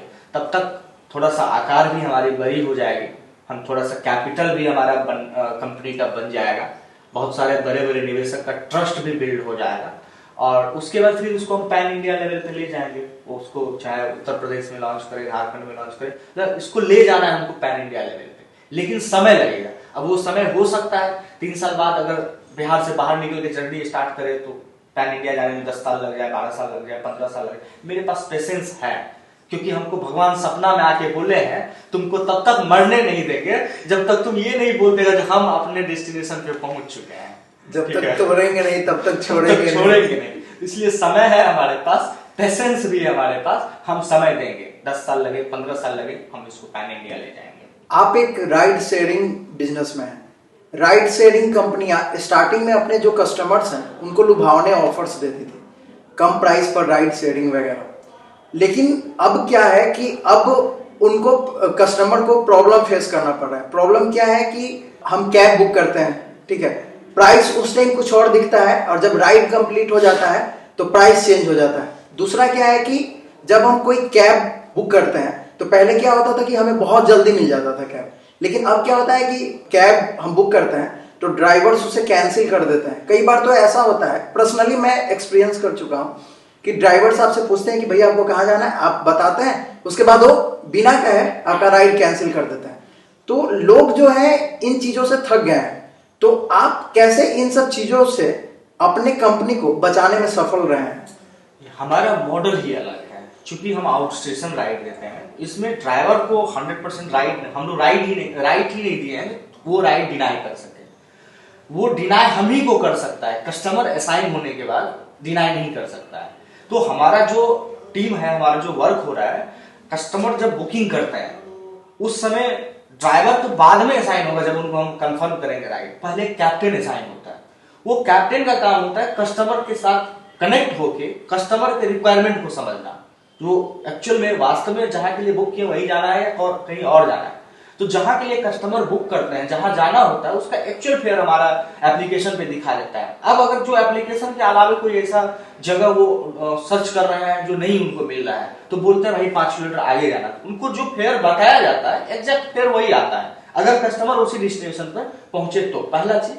दूसरा चीज, जो ड्राइवर हम लोग असाइन करते हैं तो पहले हम लोग अपने एंड से 100% श्योर हो जाते हैं कि उसको जाना है, वो ड्राइवर जाने के लिए रेडी है, फिर हम कस्टमर के साथ कनेक्ट करते हैं ड्राइवर को। लेकिन बाकी जो कंपनियां हैं वो बीच में सिर्फ उसका टेक्नोलॉजी वर्क कर रहा है।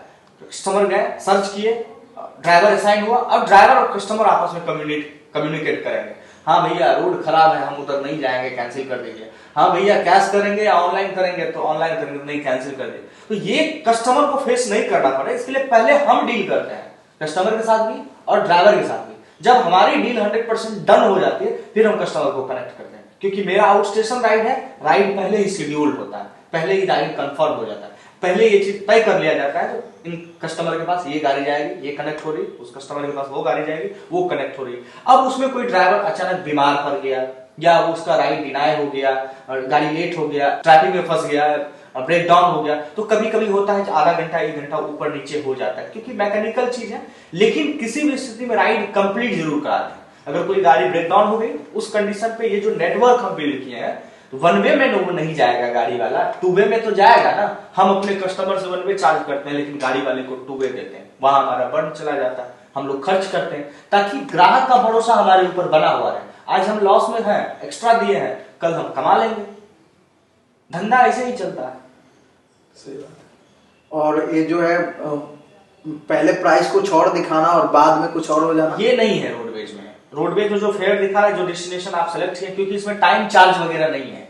जो आपको अगर ट्रैफिक जाम में फंस गए, 2 घंटा ज्यादा लग गया, तो अब आपका 2 रुपए मिनट चल रहा है, ठीक है, और आप 100 किलोमीटर का राइड है, आप 105 किलोमीटर तक चले जाते हैं, तो भी एक्स्ट्रा पैसा नहीं लगता है रोडवेज में। लेकिन आप 100 किलोमीटर के लिए बुक किए, 140 किलोमीटर आप चले गए, तो 5 किलोमीटर के बाद एक्स्ट्रा जितना भी आप चले, उसका वो तो नैतिकता है, वो पे करेंगे, बस उसका हम लोग चार्ज लेते हैं। बाकी कोई टाइम चार्ज नहीं, सर्च प्राइसिंग नहीं। जो हम अभी हैवी ट्रैफिक है तो हम ज्यादा पैसा चार्ज कर कस्टमर को दिखा दें, वैसे भी प्राइस लोग कैलकुलेट करते हैं ना। बाकी प्लेटफॉर्म पे जाके देखेंगे, जहाँ का 4000 है वहां का हम लोग का 2500, 2600, 2700 दिखाता है। लोग खुद अब समझदार हो गए। लोग अब एक बनियान भी खरीदते हैं तो कंपेयर करते हैं, जो फ्लिपकार्ट पे अच्छा मिल रहा है प्राइस या अमेजन पे मिल रहा है। यहाँ टैक्सी सर्विस लेने की बात हो रही, 4000 3000 रुपया खर्च करने की बात हो रही। फैमिली के साथ ट्रेवल करेंगे, ड्राइवर ठीक ठाक मिलेगा कि नहीं मिलेगा, क्योंकि ड्राइवर के हाथ में ही हमारा जिंदगी है जब तक हम ट्रेवल कर रहे हैं। हो सकता है ड्राइवर गांजा के नशे में धुत हो और कोई सामने में आए ट्रक उसमें ठोक दे तो हादसा हो जाएगी, दुर्घटना होगा, दुर्घटना का शिकार कस्टमर हो। तो इन सब चीजों को हम लोग ये करते हैं, मॉनिटर करते हैं। हमारा जो कैप्टन होता है, जो कस्टमर को असाइन होता है, वही कैप्टन ड्राइवर के साथ कनेक्ट रहता है। जैसे ही गाड़ी असाइन हुआ, असाइन होने से पहले ड्राइवर को वीडियो कॉल, व्हाट्सएप कॉल जाता है। व्हाट्सएप कॉल पे गाड़ी का हम लोग अंदर का इंटीरियर का साफ सफाई देखते हैं। उसके बाद जो है सो उससे 2 मिनट बात किया जाता है, हाल समाचार, भले ही उसके बीवी का हाल समाचार पूछ ले, बच्चा का हाल समाचार पूछ ले, ताकि ये पता चले जो सामने वाला नशा में नहीं है। नशा में होगा तो पता चल जाएगा ना ड्राइवर नशा में है, तो फिर ये लोग डिनाई कर देगा। तो ये सब चीज होता है हम लोग यहाँ। तो जैसे राइड असाइन करेंगे, असाइन से पहले ड्राइवर को कॉल जाएगा, कैप्टन कॉल करेंगे, हाँ भैया कैसे हैं, मतलब अब उसके साथ 2 मिनट 3 मिनट बात करेंगे, फैमिली के बारे में पूछेंगे, हाल समाचार पूछेंगे, या कल किसी कस्टमर को छोड़ने गए हैं उसका फीडबैक पूछेंगे। मतलब 2 मिनट 3 मिनट इंगेज करना है उसको व्हाट्सएप कॉल पे, ताकि ये पता चले नहीं वो प्रिपेयर है जाने के लिए, वो नशा में नहीं है, वो गांजा के नशा में नहीं है। गांजा पिया रहेगा तो आंख उसका लाल रहेगा। ये सब चीज भी हम लोग करते हैं। मतलब छोटा छोटा चीज जो हमको लगता है जो प्रॉब्लम है, उस प्रॉब्लम को ठीक करने के लिए जो रिसोर्स हमारे पास है अभी उसको यूज कर रहे हैं। आने वाले समय में इसको कंप्लीट टेक्नोलॉजी पे सॉल्व करेंगे। हमारा टेक्नोलॉजी ही तभी बुकिंग उसका एक्सेप्ट होगा जब वो अपना 2 मिनट का वीडियो डालेगा, हाँ सर मैं ठीक हूँ और मैं तैयार हूँ, मैं इस राइड को सर्व कर सकता हूँ। उसके बाद वीडियो यहाँ पे आया, वीडियो उसका चेक किया, लगा कि नहीं हाँ ये बिल्कुल फिट है, जा सकता है, तो कस्टमर राइड असाइन हुआ, ड्राइवर को डिटेल मिला, कस्टमर का जाइए, नहीं तो फिर डिनाई हुआ। दोस्तों अगर आपको वीडियो पसंद आया हो तो कृपया वीडियो को लाइक करें, कमेंट करें, शेयर करें और हमारे चैनल को सब्सक्राइब करना ना भूलें। आप लोग उत्तम प्रकाश चैनल को, यूट्यूब चैनल को सब्सक्राइब करिए और बिहार के जो कंटेंट है, यहाँ के जो युवा है, यहाँ के जो समस्याएं हैं, उन समस्याओं से आपको अवगत कराएंगे, नए नए चेहरे से आप लोगों को मिलाएंगे। हो सकता है उससे कुछ सीखने को मिल जाए, क्योंकि हम लोग बिहारी हैं और बिहारी ज्ञान लेने पे ज्यादा बिलीव करता है ना कि देने पे।